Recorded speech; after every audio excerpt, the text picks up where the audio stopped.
Ladies and gentlemen, boys and girls, children of all ages, welcome back to The Lost. I'm Shad, he's Razor, and we are ancient servants of the Dark Emperor, from the before times, first-generation Mortal Kombat fans. Today is our very long-awaited finale, the third part of our Shao Kahn retrospective. Today we cover Shao Kahn in all forms of media, books, comics, cartoons, movies. And this is a very special episode because it's also the last one of ours that covers a Mortal Kombat 2 character. From this point onward, we get into MK3. And it only took us, what, 7 years? 8? That's about right, yeah. We're bad at what we do. So bad. I think making people wait has its merits. You know, build up anticipation. Get called slovenly, lazy. It's fun. We enjoy doing this. I wish we could do it more often, but my god, I wish adult life wasn't what it was. Without further ado, let's get into it. Yeah. So the first thing, chronologically speaking, would be the Malibu comics. Yes. I kind of want to, I don't know about run through it, but just maybe briefly summarize things, because by virtue of us having previously talked about every Malibu character comic appearance, we've covered a lot of this ground already, as a matter of fact. Actually, you know, I'm not sure because we didn't talk about Malibu much way back when we were doing MK1 characters, so I don't think we covered a whole lot about the time he tried to marry Sonya. We did cover that in passing, I think, through the Katana and Melina stuff. We can go into better detail about it today. Because it's something. We skimmed over briefly. So Shao Kahn, throughout the very early parts of Malibu, is, as was often the case, kind of alluded to in the background. He's this shadowy figure on a dark throne you don't really see much of, and Shang serves him. He's half silhouetted in blackness most of the time. We should point out, so Malibu ran in 1994, so MK2 was already out, and no MK3 characters ever show up except for, like, the very last couple issues they ever made. 3 was on its way, so they had Sindel in an appearance, and they had Sub-Zero wearing his MK3 outfit in a single, like, teaser appearance. As the very last panel of the series before it got canned. Yeah, but otherwise, they had access to the MK1 and 2 characters, and when they started, they were mostly just adapting the story of MK1. But they had 2 was out, so they could say stuff like, Shang works for Shao Kahn, which, if they had been making a comic in 1992 when MK1 came out, they wouldn't have known that yet. If you imagine that MK2 is the last, most recent game you've ever played, you have an idea of the kind of material that they had to work with. So while they had enough information to work with for people like Shao Kahn, there's other characters like Jade and Smoke who they really didn't know what the deal was with them. So they kind of halfway made up backstories of their own, or possibly worked from theoretical notes from John Tobias saying, oh, Jade worked for Shao Kahn, and maybe Smoke was from Outworld at this very early point, and who really knows? But Shao Kahn himself does not actually show up in person until the second miniseries, which was called Battle Wave. So a bit of background for the first miniseries, which was known as Blood and Thunder. That series largely revolved around a magical MacGuffin plot device called the Tao Te Zan, a big old magical mystery riddle book, which every cast member was trying to get their hands on to acquire ultimate power. Yeah, like, everybody's at the Mortal Kombat tournament, and they're fighting in the tournament, but they seem way more concerned about getting this magic book and solving the riddles. The entire Mortal Kombat tournament itself just kind of seems to happen off-panel. The entire concept behind Blood and Thunder is that they've gathered for the tournament, but then they all get shoved off into this Scooby-Doo mystery to find the riddle book. Nothing of importance actually happens apart from a bunch of NPCs just showing up to get ganked, like Sonya's buddy with metal arms who predates Jax, Sub-Zero's buddy Hydro. It's mostly a lot of aimless running around, and not a lot actually really happens of value. Goro goes missing, winds up in his own miniseries, The Prince of Pain, meets proto-gods of order and chaos. And this is way before Deception. Anyhow, as you might expect, Shang Tsung was trying to get the magic riddle book, the Tao Te Zan, to get power for himself and overthrow Shao Kahn.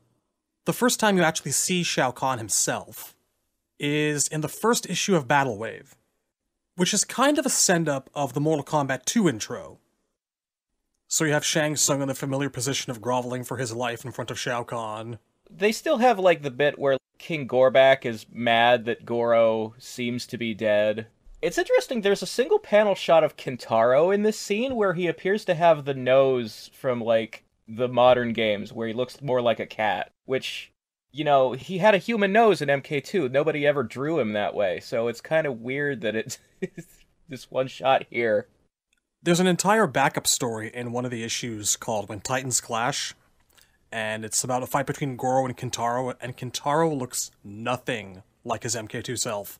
He's just this straight-up Tony the Tiger man with a huge beard and a mustache. Otherwise, they're pretty much doing the shot of, like, Shang's on his knees begging, please don't kill me for failing at the tournament. And there is a line here, I think it's a little bit amusing, that Kahn knows Gorbak would have me kill you here and now, but what he does not know is that there are fates worse than death, which was... Fates worse than death was a big line in MKX. I really wonder... I'm starting to wonder if anybody's creative and comes up with things on their own over there, or if they're just taking stuff from older things. You know, if you ask me, I have had my tinfoil conspiracy theory hat on for 20 years regarding this comic. I have really always wondered just how much of the stuff that we see here is responsible for all the things that we know about MK today, just presented to us in different shapes and forms. Well, I mean, on the subject of things they did not take from Malibu, the very next scene after that is Liu Kang in an apartment in Chicago working as, like, some kind of artist or architect. And then, like, ninjas jump in through his high-rise window and attack him. I think you're supposed to assume that they're from Outworld, but they never specify. No, these ninjas just attack Liu Kang for no reason, like this is his life. The scene after that, as Jack's working out in the gym by himself, and then all the lights go off, and then Goro just shows up and starts beating him with dumbbells. Yeah. But yeah, like, Liu Kang as a Chicago architect is definitely a weird interpretation of the lore. You know, I don't hate Liu Kang having a day job as, like, a cartoonist or an architect or whatever the hell it was. I just really enjoy the fact that he draws in his spare time, because I feel like he might. He's got to have a hobby. I mean, I'm fine with the guy having hobbies, but MK1 was pretty specific that he's a monk from China and he lives at the monastery and stuff. They've got pencils and paper at the monastery. Encourage him to be creative when he's not training and practicing. Gotta have a hobby. Yeah, hobbies are fine. That's all I'm saying. Fast forward to the end of this issue, where Reptile is being handsy in Shao Kahn's fortress, and Melina is kicking him through a wall for it. Yeah, there was a real recurring theme in the Malibu comics of Reptile being kind of a pervert around Kitana and Melina. Yeah.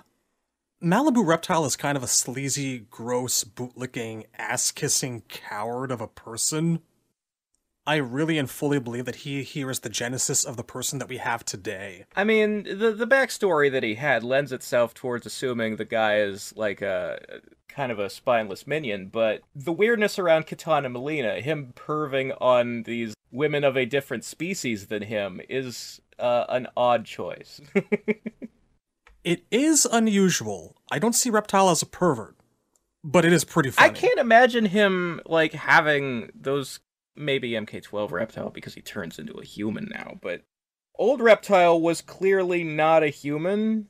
He was a lizard man who was wearing, like, fake skin or camouflaging himself in some way. And, you know, you have games like Shaolin Monks where he's, like, specifically calling people mammal as an insult to really drive home the fact that biologically he is nothing like a human and that there would be no appeal there.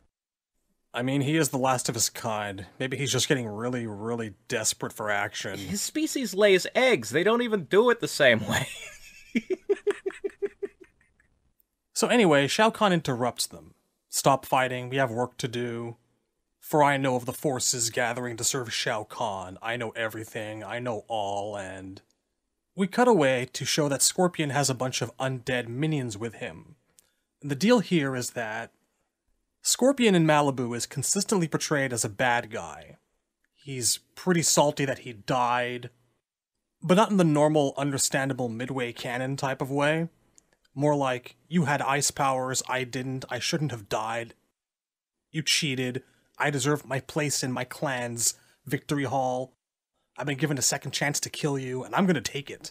Yeah, this was sort of a common thing back in the day, in the early 90s, of like, whenever you'd see Scorpion and Sub-Zero in a cartoon or a comic book, most media portrayed Sub-Zero as the good guy, and by Sub-Zero I mean Bi-Han, and Scorpion as the bad guy, because Scorpion has the scary villain skull powers, you know? Like, it's just sort of an aesthetic thing, and then they took it and ran in that direction with it. And characterization-wise, they would always say that there was like some kind of Viking, I died without honor, and the only way I can get into my clan's heaven is to regain my honor by getting revenge thing going on.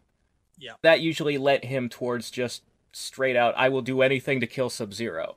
And so he was often like working with Shao Kahn or trying to raise the dead to create an army and various things, and Malibu was just another place where they did that. In Malibu's case, his means of creating a zombie army to get what he wants was a magic gem called the Bloodstone or something like that? The Death Stone. The Death Stone.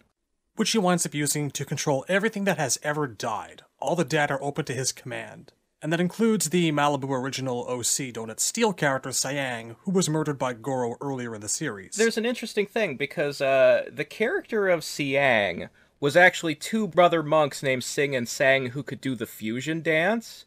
And Goro had only killed one of them, and like the brother fused with his dead brother to keep him alive, and so they were permanently stuck as Siang. And they're technically half dead. Yeah, so Scorpion could control him with the stone. It's actually kind of clever. I enjoy it. Yeah. I mean, except for Siang's goofy-ass design with the green mohawk, it's perfectly fine. Some color schemes haven't aged well. It was the 90s, what are you gonna do? We say this, but we love our multicolored ninjas. Still do. Guy in a purple V-suit? Bring it on. Why not? I mean, look, you can wear whatever color clothing you like. It's when you dye your hair green that I start raising my eyebrow. You know, I would really love to see, like, an anime take on Siang. Full on Naruto or whatever. I think it could really work. He's got the gaudy color scheme. He'd work that way. It's just that when you try to close your eyes and picture this guy in a classic MK game, nah. Not at all. Yeah, he looks like somebody who has dressed up to, like, cheer in the stands at a Green Bay Packers game. You know, took his shirt off and painted himself up. Go team. Right up there with Gil from Third Strike. Well, they eventually made Gil work, so I'm not saying True. There's no hope for Siang, but you gotta do a lot of work. He's never coming back. I've accepted it. I've done my mourning. This is probably the last time we're ever going to mention Siang on the Lost. And I'm going to miss him. We'll see. But yeah, we should probably focus on what Shao Kahn is doing in these comics so that we don't spend 3 hours just describing all of Malibu. This is why I wanted to abbreviate things a little bit, because we do go off on tangents. Yeah. So in the shot of Scorpion at the end of the first issue of Battle Wave, there's actually... You know, I'm not sure I've actually ever noticed this until now, but Shao Kahn's silhouette, like eyes, nose, and mouth, they're up in the clouds, kind of looking downwards with glee. I think the thing is that Scorpion is working for Khan and that Khan gave him the Death Stone. And this has repercussions because Baraka and the mutants, this is before they were known as Tarkatans, they just called them the mutants. Working with the dead appalling. They do not enjoy it. They find it abhorrent. So, because Scorpion has an undead army, they desert. They abandon Shao Kahn. And it's actually told really poorly. Yeah, but Malibu did try to, like, make Baraka an independent character, and this was how they did that. Yeah. Baraka by issue 2 has wound up side by side with Katana, Kung Lao, and Sub-Zero. Bi-Han. So he switches sides. At this point, they're ambushed by Reptile, who is spying on them, doing his usual job. And he actually does decent in a fight for once. He hits Baraka in the face with some acid. He catches Sub-Zero in the chest with a good kick, and it actually takes Katana and Kung Lao to knock him out. So at Baraka Blade Point, Reptile starts to divulge secrets. And he basically recaps how Shao Kahn feels after the first tournament. He was pissed off that Goro died, or was thought dead. He tells him that Shang Tsung was made to suffer for his failure. And then you get contradictory accounts of, like, why Baraka and the mutants deserted. They say the mutants left because Scorpion joined up with his undead. But this issue says that when Baraka and the mutants deserted, Shao Kahn replaced them with Scorpion and the undead army. Yeah, the order seems to be a little unclear there. It happens. It's not the first time in the series, it isn't the last. Like, I've often wondered about the last issue of this entire series. Some of the pages seem out of order. Feels very much like a mom-and-pop operation sometimes. Scrolling forward, and here's Goro in Liu Kang's office. Yeah, Liu is having, like, a business meeting in his architect job, and he goes in the boss's office, and Goro is sitting at the desk waiting to ambush him. Like a fucking businessman. Goro is running around on Earth while all this shit's going down, just punking people. Yeah, he's just getting revenge on everybody who was at the tournament. Mr. Gold, I heard you wanted to see me. I hope there's not a problem. Oh, there is most certainly a problem, mortal. A very large problem indeed. And the problem is called Goro. Yeah. And Liu Kang gets saved. This is where they introduce another of their OCs, Johnny Cage's bodyguard, Bo. Yep. He dresses like a jazz musician. I love Bo. I truly do. I think he's Malibu's finest contribution to Mortal Kombat lore, but he's been completely forgotten. But I like him, he's fun. Yeah, he's pretty alright. I could see. Like, why doesn't Johnny Cage have a bodyguard? Malibu gave us Bo, but they gave us Mocap. I'll never understand. There's room for both! Why not? I'd take a background appearance even. Look, you need stunt guys on your movie, man. I want Mocap to show up in Cage Match.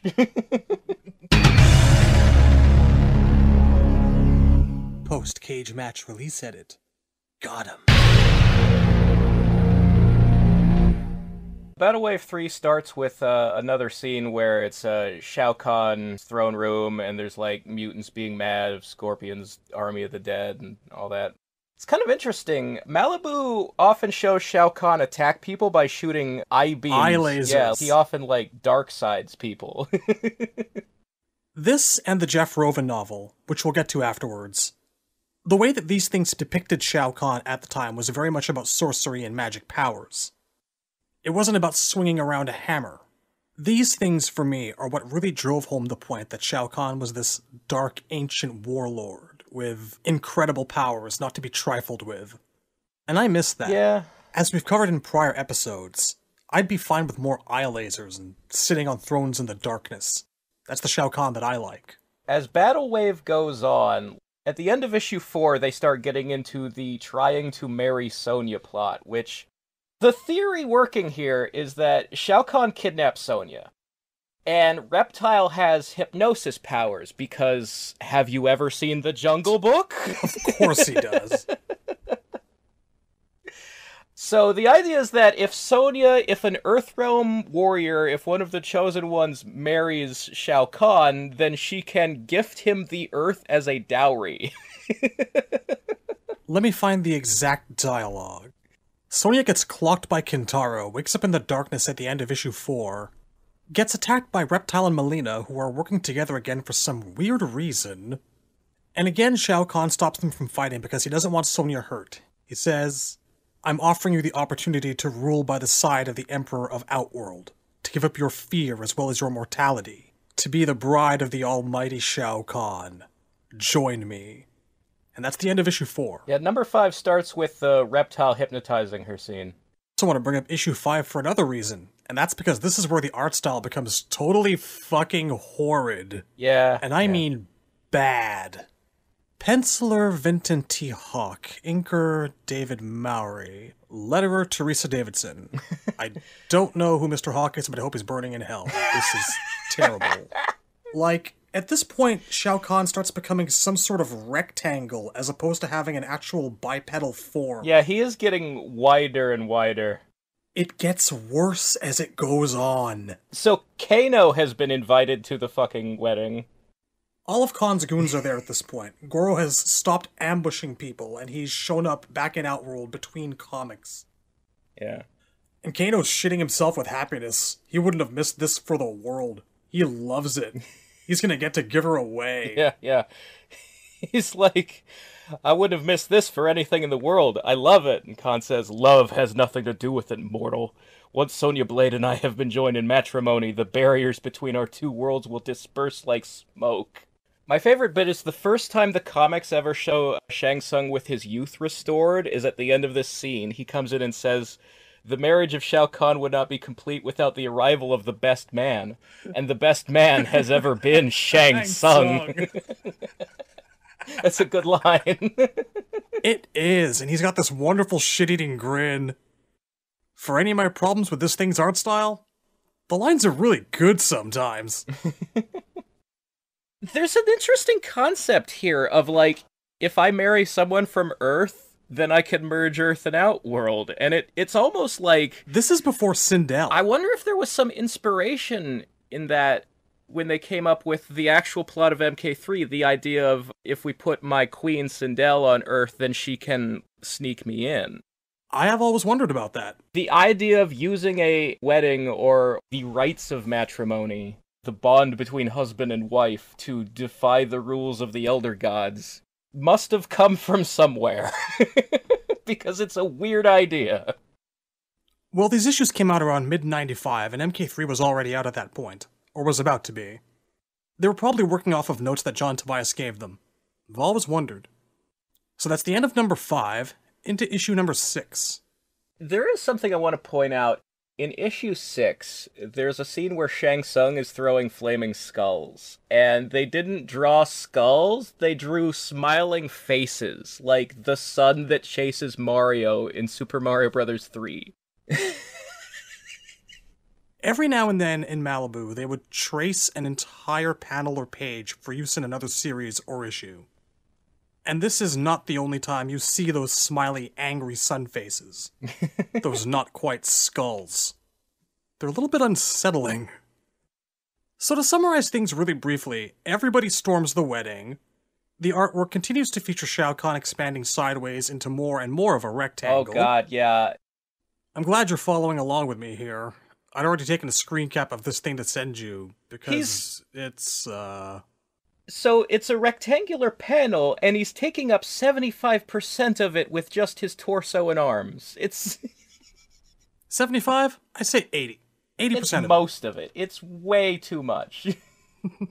He's so wide.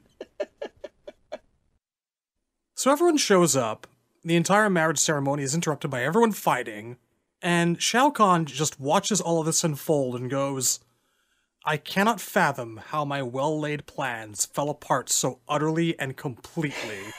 Now the fortress of Shao Kahn is fast becoming a shambles.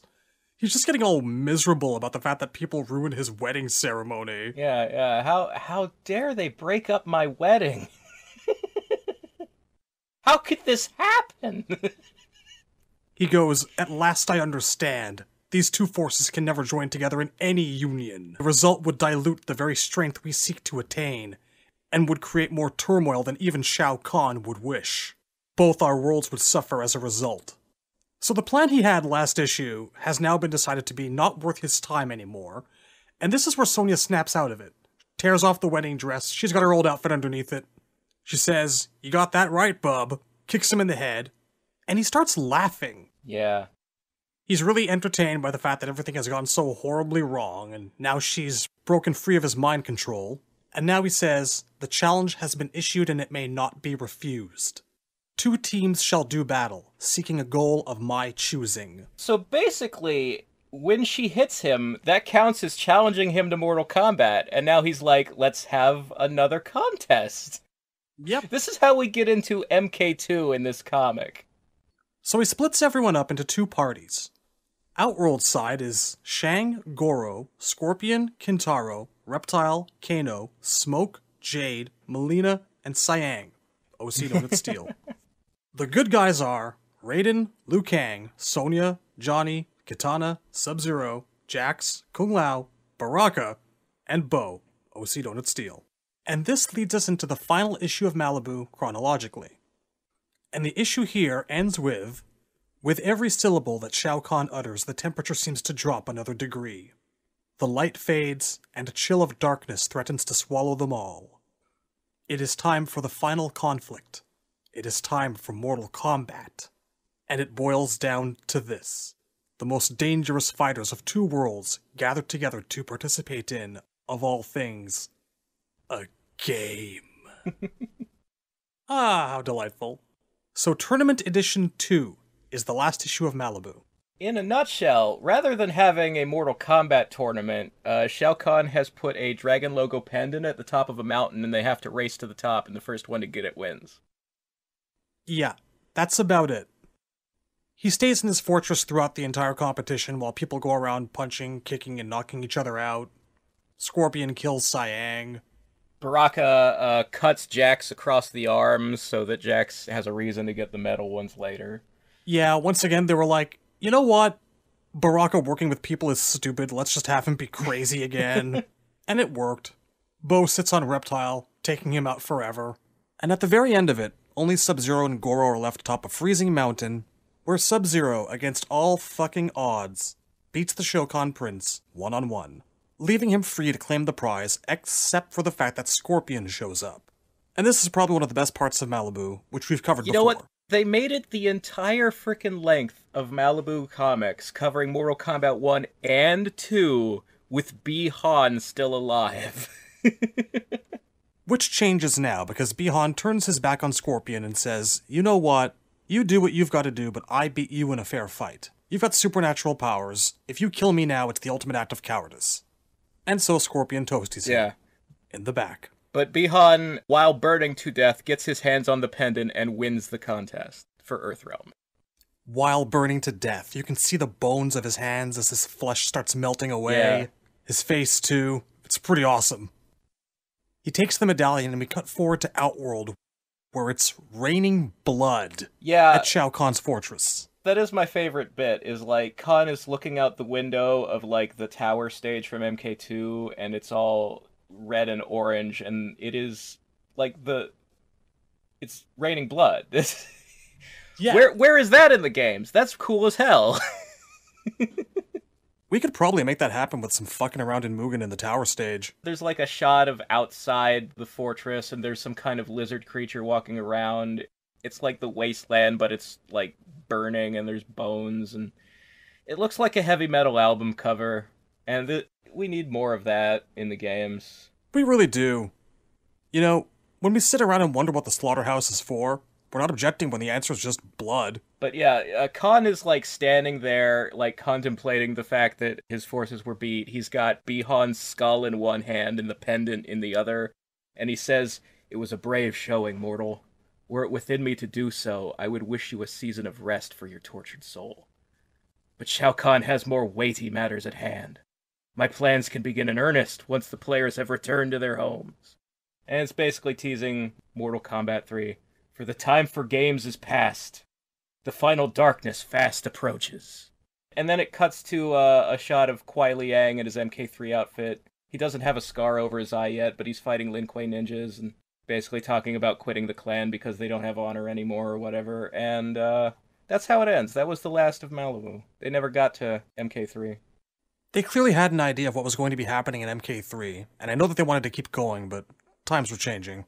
And that's it. That's chronologically everything Shao Kahn in Malibu, appearance in the Kitana and Melina one-shot, which was the last thing that they put out, which is kind of a halfway flashback standalone story, which we covered pretty thoroughly in the Kitana and Melina episodes. Yeah, because it is the closest that Malibu ever came to actually following the lore of the games.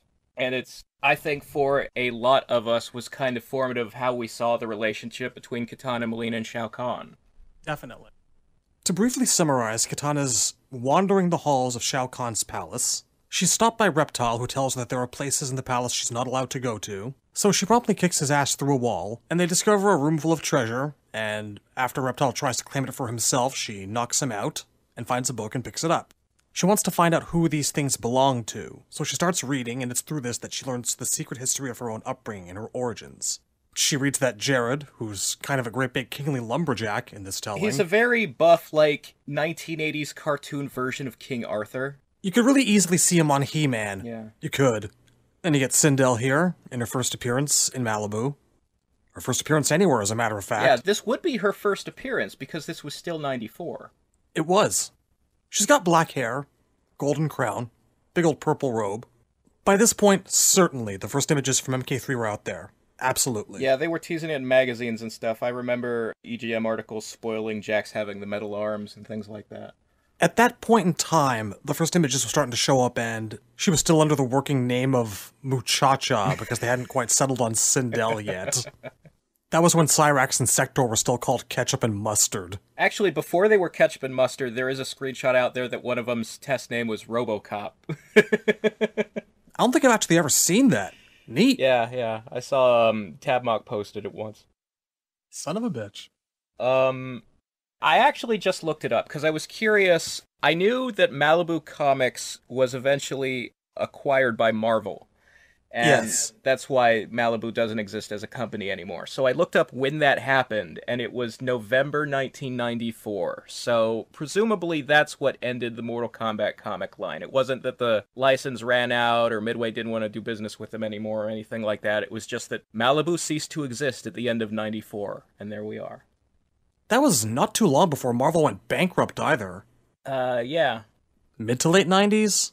Well, the reason that Marvel bought Malibu, they didn't want any of their intellectual properties. Malibu owned, like, some proprietary printer press technology that allowed them to do digital coloring. Yes. Marvel I remember bought now. that, basically, and then proceeded to do nothing with any of Malibu's in-house superhero books. And obviously, if you buy something that has licensed work for another company, like Mortal Kombat, I don't think you get those licenses. No. They don't come with. Thanks, Marvel. But yeah, I just wanted to check, because obviously, like, Mortal Kombat 3 didn't come out until 95.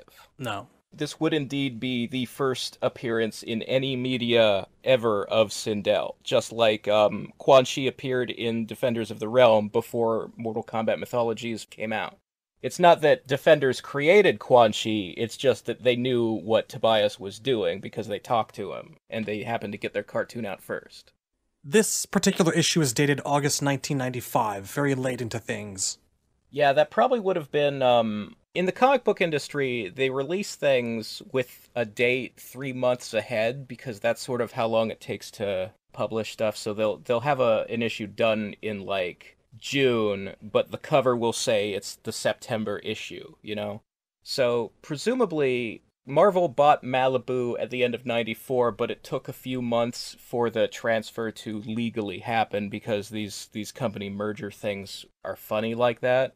By the time this issue actually came out, Malibu was property of Marvel. Yeah, probably. Anyway, back to Khan. So, to summarize, Katana reads all about her upbringing when Edenia was a nice, peaceful place full of squirrels, giraffes grazing in the fields, horrific laughing trees, your proto-living forest. And we get Shao Kahn here, in an image straight off of a 1980s heavy metal album cover, emerging out of the darkness in this red panel full of fire and shadows. You know, the other thing interesting about this shot is I think it's the only time in all of Malibu that he wears the skull helmet. Like, for the entirety of Malibu comics, Shao Kahn is shown unmasked, and he has this, like, the canon MK2 face, bald with the pointy ears and the red eyes and the fingernails growing out of his forehead. It's the main reason I'm always sort of weirded out when people don't know what Kahn looks like under the mask, because my entire childhood I saw Shao Kahn unmasked more often than I saw him masked. It was the opposite for me. I had a strategy guide dating from MK2, so I must have read that a little bit before I read any of the Malibu stuff. Because I remember seeing John Tobias' artwork of unmasked Shao Kahn and not knowing who the fuck that was. It made sense afterwards. After I'd read Malibu. So anyway, he's metal as all fuck in this particular image. He doesn't quite have the samurai V at the back of his head. Rather, there's just kind of this long row of spikes down the center. It's more like there's like a leather cloth flap instead of the plate on the back of the helmet. It's a pretty neat little outfit. It's slightly more Conan, like, westernish. I would have taken... The rest of his outfit is the same as he always wears. 3 giant spikes on his shoulder pads, giant spikes coming out of his wrists. I do want this as an album cover. So anyway, this image is used to kind of really outline his threat. Meanwhile, Katana and Gerard horseback riding one day, find a baby who is not in any way, shape, or form Shang Tsung secretly disguised as a baby, and they bring this perfectly normal, non-creepy baby with a head full of blonde hair back to the Edenian Palace, and Jared has a meeting with some very unpleasant Lin Kuei types, headed up by a guy named Ice. Yeah, there's some weird stuff going on in this comic. It's 10,000 years ago, but Shang Tsung and the Lin Kuei are around. So, Ice has come to offer allegiance against the threat of darkness, against the threat of Shao Kahn, who is certainly not lurking immediately behind Jared's throne, behind a wall. Yeah, he's right there. How did this happen? It's just... It makes the whole kingdom feel so small and so sad and pathetic. Like, where were the guards? Where were they? How did this... Why does the throne room directly behind the throne have, like, a door that people can sneak in? Did Shao Kahn come in through the kitchen? Did he sneak in through Jared's bedroom? What's going on here? How did any of this happen? Also, Shao Kahn's not wearing shoes. Yeah. He's got weird little clawed-toed feet you can barely make out. Yeah, he's got very reptilian feet in this.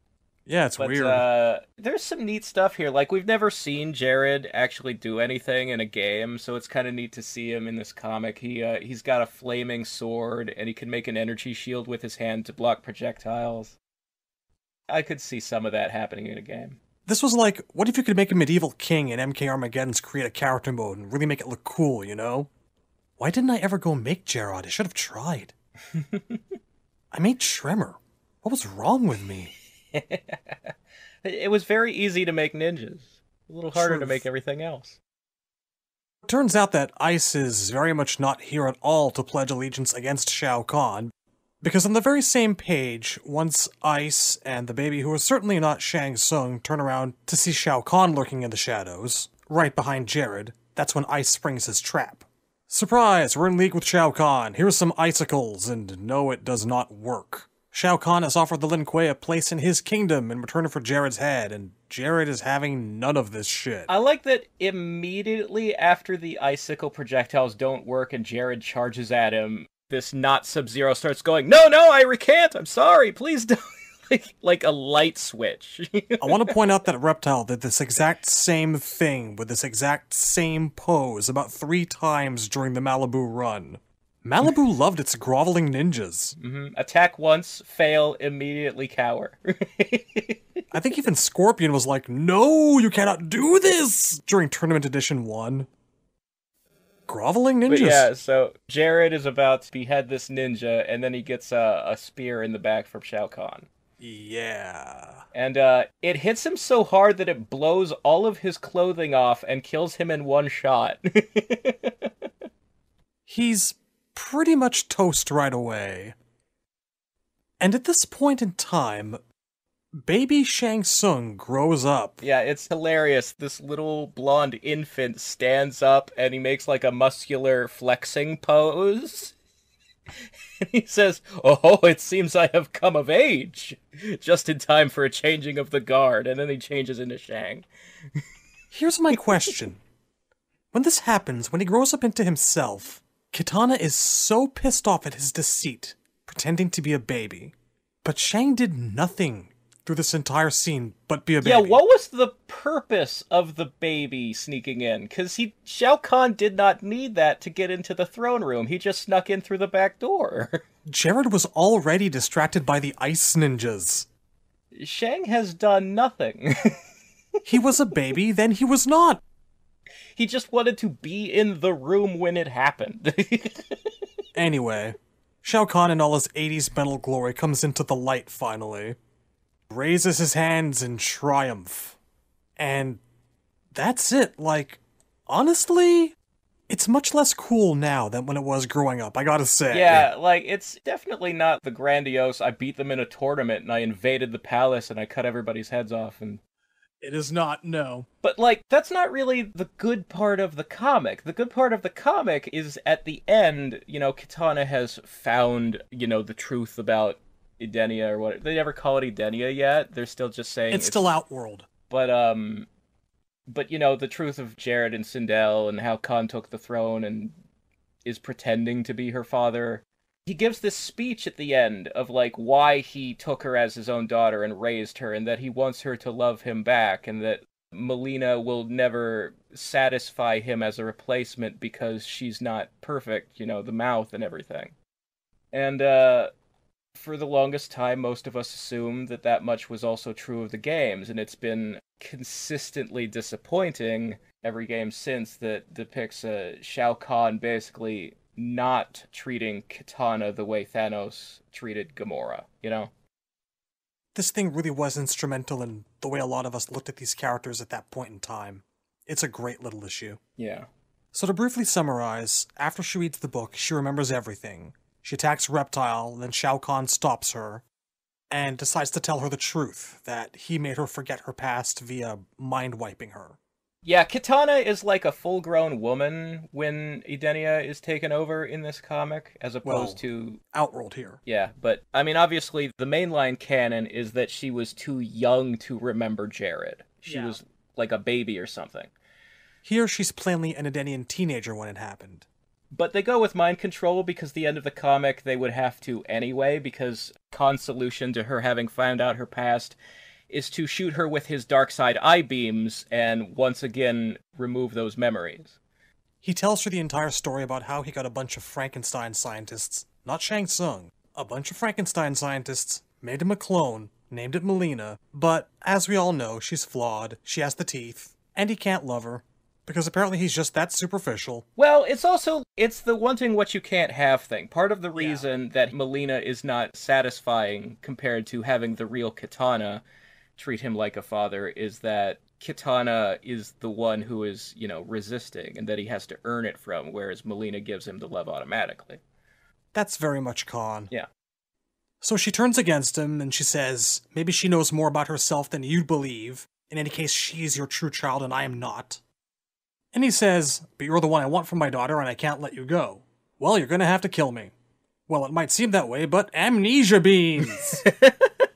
So he just zaps her and knocks her unconscious via the psychedelic light show. He has Reptile seal the entire chamber off so that no one can ever come in again. And then she wakes up. She's confused, and he tells her, you've just had a dream, that's all it was. Close your eyes and sleep. You're safe. With me once more. Safe from all those who would do you harm. From those who would fill your head with lies. Safe from the past. Safe from the truth. And Melina is standing around a corner silently crying because she's overheard them. She knows the truth about herself. And that's where Malibu ends. Yeah. They went out on a high note. I mean, They really did. I have a lot of problems with this comic series, but this issue, if anything were to be canon, I would gladly take the relationship between Khan, Kitana, and Melina in this issue over anything in the games. Yeah.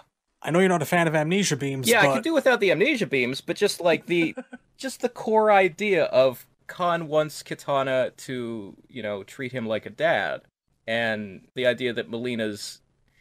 I mean, it was already canon that Melina wasn't good enough. Melina was made 1,000 years ago, or whatever, and she was supposed to replace Kitana, but she didn't. Well, why would that be? Because she's not a perfect clone. She didn't come out right. Yeah, Shang fucked up the recipe. I mean, I wonder whose idea it was to put Tarkatan in there to begin with. That seems like an unnecessary step. It feels like kind of a stopgap measure, perhaps. Like Shao Kahn told Shang to make one that would be a little bit more loyal to him, a bit more vicious and ferocious. Yeah, that's what I always figured, is that he backfired. Like, part of the problem with Kitana from Shao Kahn's point of view is that she's not ruthless enough. She has too much of her mother in her. And throwing some Tarkatan in there would get you a more violent and animalistic person. But Shang used 2 teaspoonfuls of half-breed demon rather than 1. I mean, any amount of monster DNA is going to produce something that looks a little bit like a monster. Like, you're not going to get a perfect replica if you change the recipe. I did enjoy the fact that in 9, Shang has been clearly working at it for quite some time, and that the Flesh Pits shows us all these failed clones like something out of Alien Resurrection. And that Kitana walked in the final time just as he'd gotten it right. Yeah. I don't appreciate retconning out their past history together, but I do like the insight into Shang's creative process. Yeah. It was nice seeing a few failed iterations, like ones that were bald and ones that had arm blades and all that kind of thing. Yeah. So that's Malibu. The next thing up on our docket is Jeff Roven's Mortal Kombat novel. You know, one of the very first episodes of The Lost was a review of this novel, and since the years and years that it's been since we did that, I barely remember the damn book. You don't have to. You remember the important points. You remember that Scorpion was a fisherman who was disemboweled in front of his family. You remember the Pan-Ku mythos as being a potential source of inspiration for the One Being. A Korean fisherman who comes back by possessing his own son. I do remember that much. I remember Kano and Kung Lao being merged to make smoke. Yes. Do you remember Shang Tsung sacrificing Sonya's entire squad to his pigeon? I do remember the pigeon. And they used their blood to paint murals with. I like Shang having a messenger bird, I truly do. Shao Kahn himself doesn't show up too much throughout the novel. One of the significant themes of the novel is that whenever they communicate back and forth between Outworld and Earthrealm, Outworld is sort of implied to be more of a spirit realm, where like the Outworlders are kind of like formless demons who have to take a body when they come to Earth. Yes. It's very much more in line with Tobias's original view of Outworld being this kind of spiritual plane. Yeah, all the stuff about, like, the astral plane of Shao Kahn or whatever. Yep. So Kahn first shows up in Chapter 5. And a bit of background to this, Shang Tsung in this series has been kind of reincarnating through time. His soul has lived in the Earthrealm for many years. I do remember they gave Shang a backstory where before he started working for Outworld, he had been like a tax man in ancient China. Yeah, and he's like a distant relative of Kung Lao's, like his great-uncle or something. At some point, Shang went on a quest for knowledge and understanding, and that led to him getting into the dark arts, and he finally reaches out and he contacts Shao Kahn. And the way that this thing describes Shao Kahn is very much the Necromancer King in the Darkness archetype. So Shao Kahn has a little demon named Ruthe who works for him. And I'm going to do a quick reading from this of their exchange. This is their conversation once Shang Tsung first reaches out and makes contact. Another one? Yes, Lord. Not one that we have already seen. Not another failure. No, Lord. You're sure? Yes, Lord. A nearly invisible hand reached out and grabbed the little yellow demon by one horn. It lifted the portly, struggling imp in the air, his little feet and sharp-nailed toes kicking out from under his red robe. Very sure. Yes, Lord, the demon said with all the authority he could muster, which wasn't much at the moment. Lord, I saw him, and I believe this is the one you sent, not one of the deluded pretenders. The fierce, unthinkably old Shao Kahn, Lord of the Outworld, Master of the Furies, and the King of the Dark Arts, brought the writhing demon closer. Ruthe, he said in a voice that was deep and searingly hot. The son of my sister, do you know what I will do if you are wrong? Beads of bloody sweat erupted on the demon's parchment-thin yellow flesh. He folded his trembling hands together and held them out in supplication. Yes, Lord, you will. A blast of white flame came from the mouth of the dark shape that was the demon lord. The thin, fair cloud touched Ruthe's long-fingered hands and turned their skin blue. The hands stopped shaking as the icy breath froze them all together. I will freeze you, Regent Ruthe, and then cage you over a slow flame and allow you to melt. When you are a puddle, I will take away the fire and leave you a spineless, immobile mass for all eternity. Shao Kahn bent close, his black eyes glowing the dullest, deepest red. I repeat, are you sure? He is on the temple of Shimura, my lord. The Demon King's eyes blackened again. There was a hint of pointed yellow teeth as he breathed hotly on Ruthei's hands, thawing him, and the trace of a smile as the giant monarch set his regent on the ground. The sound of a massive, unseen cloak rustling filled the Titanic Valley as the evil lord sat back. So yeah, that's how they describe Shao Kahn. I'm not going to read the whole thing because it would take a while, but the gist of it here is that he's talking to Shang Tsung, who's finally reincarnated, and he's got the awareness of past ages flowing through him now, and he's reaching out to talk to his emperor again. So Shao Kahn is pretty pleased that Shang Tsung is back to himself, that he's returned to him, and he's ready to work for him once again. To set about establishing the Mortal Kombat tournament and gathering the fighters and all the stuff we're actually familiar with. But I wanted to read that bit in particular because it really highlights the way that we saw Kahn back in the day. On top of stuff like dark side beams and amnesia blasts out of the eyes, this description of him as this dark sorcerer who can breathe fire and ice, the things he threatens to do to this little demon, they're the work of a dark warlock. Yeah, I miss the magic. I miss the magic too. Now, without reading the entire thing, in order to facilitate sending Kahn's souls, in order to keep the portal open, what Shao Kahn does is he takes Ruthei, sends him partway through the portal, and fuses him with it. The giant released the demon, who fell into the flames and roared with agony as he became one with them. Then the Dark Lord opened his hand and passed it over the sea of fire that blazed around Shang Tsung. So you have this depiction of him doing this kind of black magic. He fuses Ruthei to the portal and leaves him there for years upon years upon years, decades, while Shang Tsung makes the MK tournament ready.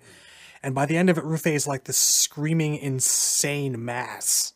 That's the cruel and merciless way that this novel portrays Shao Kahn, and it's a beautiful thing.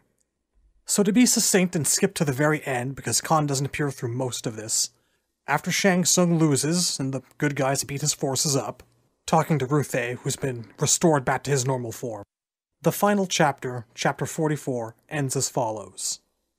What does the pathetic mortal say? Lord Master Shang Tsung says you will have the last remaining soul you require very soon, and will be able to cross over. I tire of his promises. He says he is sure of it. He was certain the last time. He admits he was distracted. He sought the amulet of Raiden to serve you, Majesty. He sought the amulet to oppose me, imp. Shang Tsung would not dare to try to oppose you, Great One. He knows that if he were to try, he would not succeed. That is why he failed, Small One. I cannot be thwarted. Not by him, and not by Raiden. I will communicate that to his unlofty deceitfulness. Do so, Shao Kahn rumbled. And tell him one thing more, Flamelet. Tell Shang Tsung that if he fails me again, if he fails to obtain a soul for me at the next Mortal Kombat, I will find a way to enter the contest and take the soul I need. Perhaps his, little regent. Or if you tarry another moment, perhaps what is left of yours. Ruthei backed away from the throne, still bowing. I must confess, mighty ruler of the Outworld, I would look forward to such a contest. Shao Kahn's ferocious teeth were visible as his mouth pulled into a smile. Ruthei, he said, I look forward to such a Mortal Kombat, too. The greatest fucking pun in all of MK's history belongs to Shao Kahn. It ends on a pun. It ends on a pun. So that's what I wanted to talk about. Obviously, things aren't exactly the same in the book as they are in the games. He needs souls to transcend the barrier between realms. But nevertheless, he's still his usual badass self in the Rovan novel. Dark, creepy, necromantic emperor. I'm quite fond of him. It's very much like a distant force in another dimension that gives the main villain power. It's very much like Saruman talking to Sauron through the Palantir and that kind of thing. That's a good comparison. He is very much like Sauron. I think we said that last time too. Or during the first part of this little three-parter of ours. The Malibu book certainly had an audience. I don't know how many people back in the day really got to read Jeff Roman's novel. It was certainly one of the more obscure adaptations. It came out in 1995 to capitalize on the movie's popularity. And I feel like only us hardcore old geeks really know it exists. Yeah. But the next time Shao Kahn appears was certainly not obscure, because now we're up to the movie. Yes. Another 5 seconds of gloriousness. Well, before they actually show him on the screen, they do talk about him throughout the entire film. And they never refer to him by name.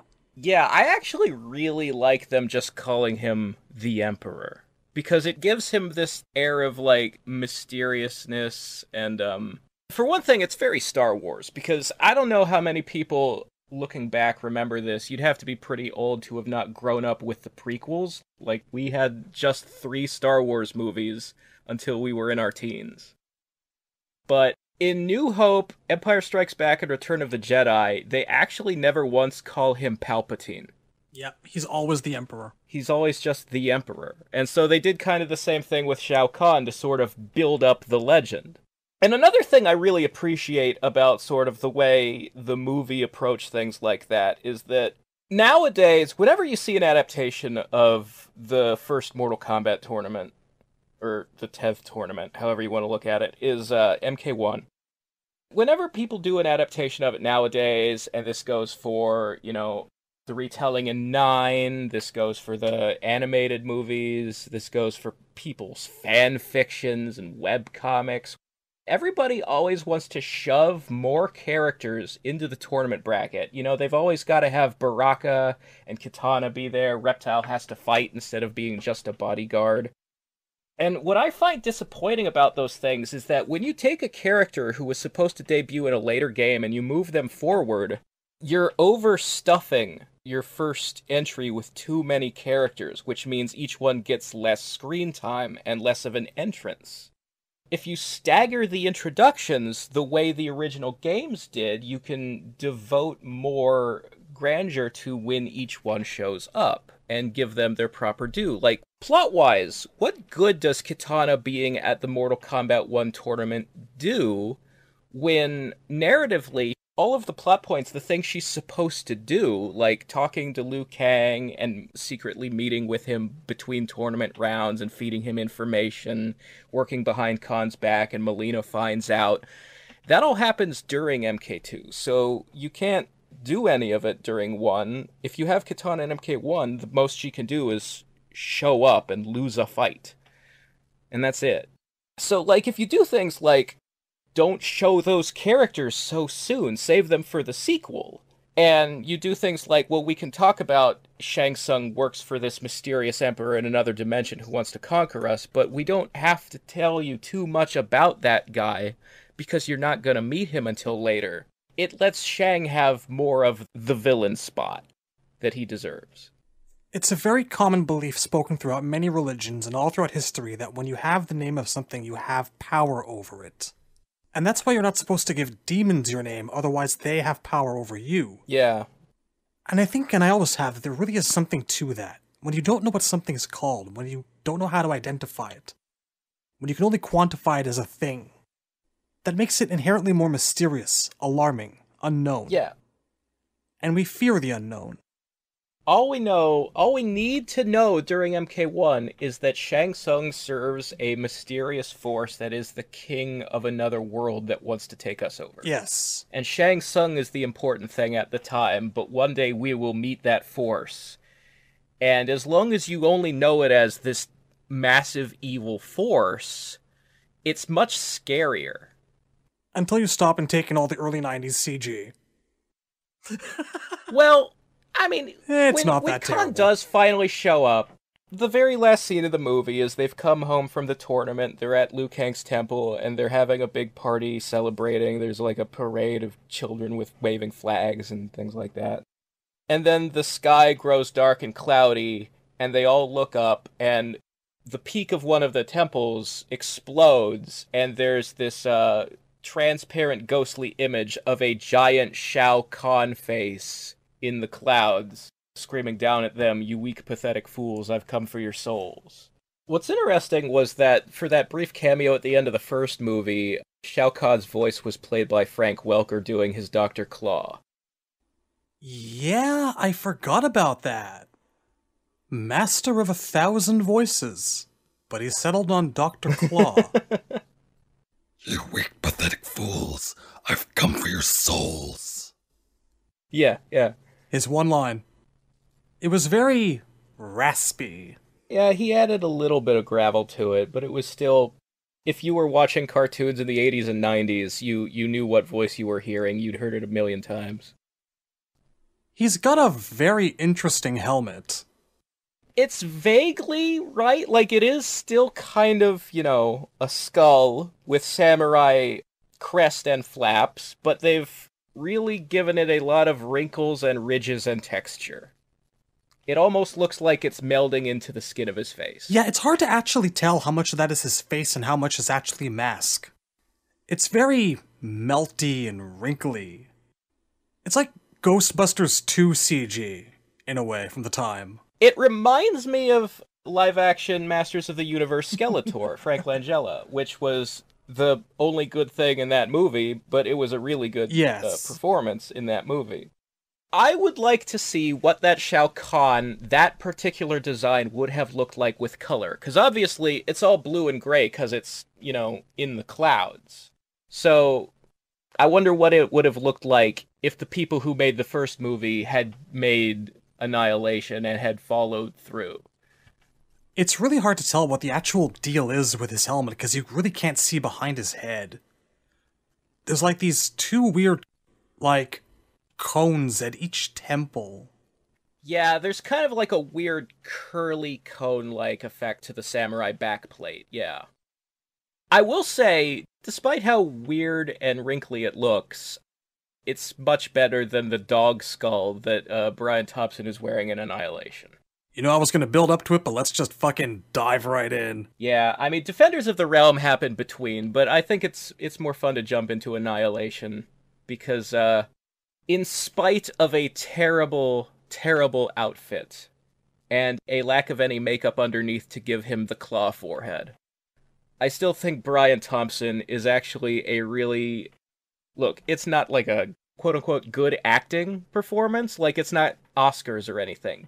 I think the word you're looking for is campy. It is very camp. It's a very campy and fun performance. It's incredibly charming camp. MK Annihilation is a bad movie, but it's a fun-to-watch bad movie. It's like Mystery Science Theater kind of bad movie. It's good bad. I look at it the same way I look at Power Rangers. I really enjoy tokusatsu, and MK Annihilation is definitely a tokusatsu film. To put it lightly. I don't want to say that it's a bad performance, but yeah, it's not winning any awards. Just to be really clear, I have a lot of respect for Brian Thompson as an actor. If you were a 90s kid, you watched The X-Files. He was in a lot of things. He plays, at least 2 monsters on Buffy. He has been on every iteration of Star Trek since Next Generation as, a one-off alien. He's a Klingon in one episode, a Romulan in another episode. He's been in it, 4 times. Yeah, you knew who this guy was growing up. I knew him best as the alien bounty hunter from The X-Files. And he was, honestly, pretty unsettling at that at times. He got some good direction. He felt like a really scary force to be reckoned with. You kinda didn't want to be in the same room as the guy. Yeah, he's very tall. He's got the big guy build to play like a mook or like a heavy, in a TV show. He's definitely good at playing that role. The thing about his performance as Shao Kahn is that he's trying to deliver so many of those taunt lines from the games, and sometimes he's got a weird vocal quality to him where his voice will crack or get strange in the middle of a delivery of a line of dialogue. And sometimes it's very bizarre, and other times it's just weirdly charming. The earth was created in 6 days, so too shall it be destroyed. And on the 7th day, mankind will rest in peace.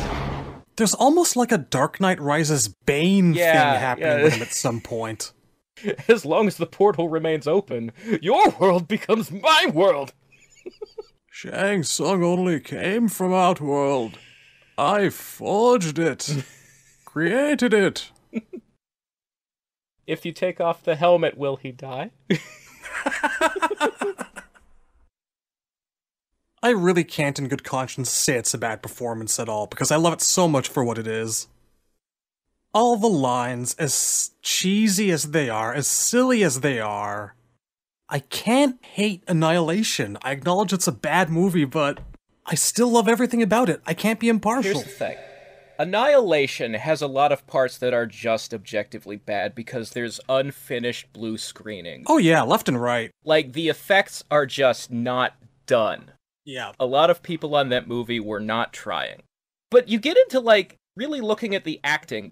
A couple of actors, Shao Kahn's, Sindel's, and Jax's, are really having fun with their roles. They are. Bless them for it. I'll always wonder what they could have done with a better script, and for poor Brian Thompson here, a better outfit. I feel bad that he gets posted in pictures as like the thumbnail, the scapegoat for how bad the movie is, cause... Oh my god, that fucking mask. Yeah. That fucking mask. It's a shame. Yeah. Like, I feel bad for him because he's one of the positive parts of the movie that I remember, and I wish that he knew how much some of us appreciate what he gave us there. If you're on our Discord, you'll know that one of our most commonly used emotes is a picture of him with a big goofy grin on his face, and the name of that emote is Glorious. That's the best line he's got in the film. Yeah. And it is glorious! He just lets it out, and I feel like in that moment, right there, he sells it. It's goofy, but it's not. It's wonderful. It's the spirit of the entire film encapsulated into one perfect moment. It is glorious, and campy, and over the top, and wonderful. It's schlock, but it's such good schlock.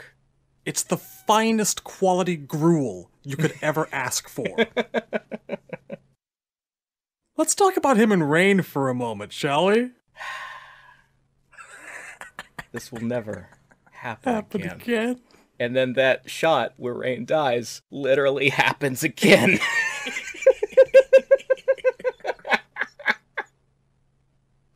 Oh, I love Annihilation so much. I love it. It's the best thing ever. I unironically want all of these skins in a game. Right next to the MK95 ones. Look, there was just something about the stuff that was made in the 90s where when it was bad, it was still really good. And it's just, when we get adaptations that are bad now, there aren't really any moments from the Legacy web series outside of the unaired third season where Eric Roberts plays quote-unquote Bo Ray Cho. If only. I mean, that footage is beautiful trash. But there's nothing in the first two seasons where it's bad, but it's funny bad. And there's nothing in the 2021 movie outside of Cabal being the most New Yorker who's ever fucking lived. Fucking talking to the audience. He's about to get his soul sucked. Hey, I'm walking over here. I'm Nomad Dash in here. Hey, Gabagool with the buzzsaw, and they toned down all of my damages. I still get 45% off of a jump-in. Up yours! It's just so hard to find good trash. When something's bad, it's mostly, like, boring and a slog to get through now. No, this is the good kind of trash. Yeah. That cape is also entirely too big for him, but I love it anyway.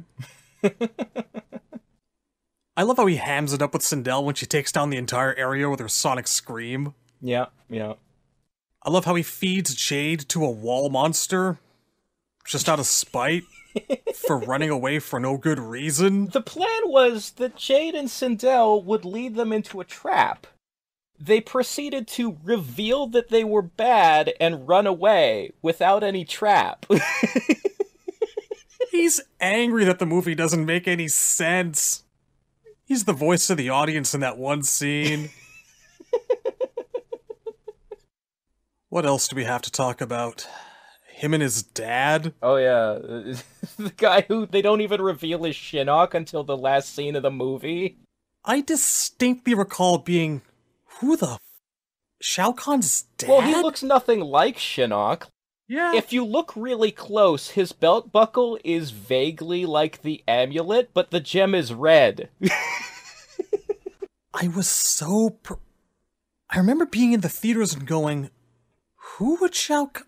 Is it Shinnok? It couldn't be Shinnok. I mean, they just referred to him as one of the Elder Gods. You don't even know he's supposed to be a character from the games until they say his name at the very end. Yeah, and I remember thinking, did they make up an Elder God for this? Because that's not Shinnok. Oh, it's Shinnok. It's just an old man with long gray hair and a beard and a black robe. Like, you know... How hard would it have been to paint him up and put a hat on him?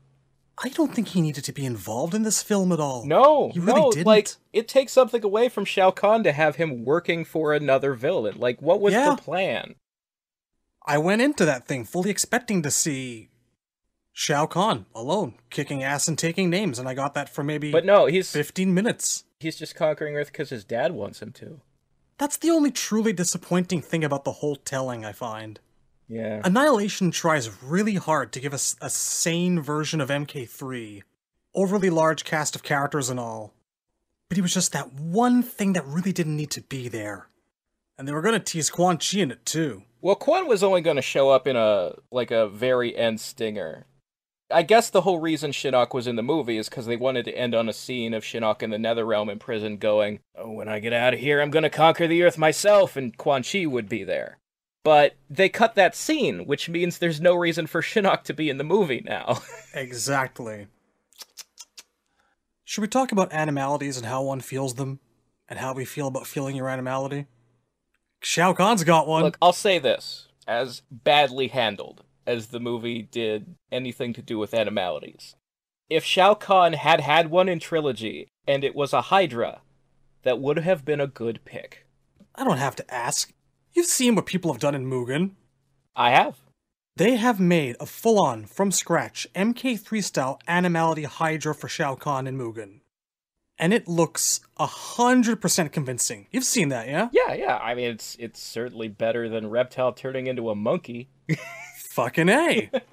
Giant glowing Hydra, go! I'm fine with it.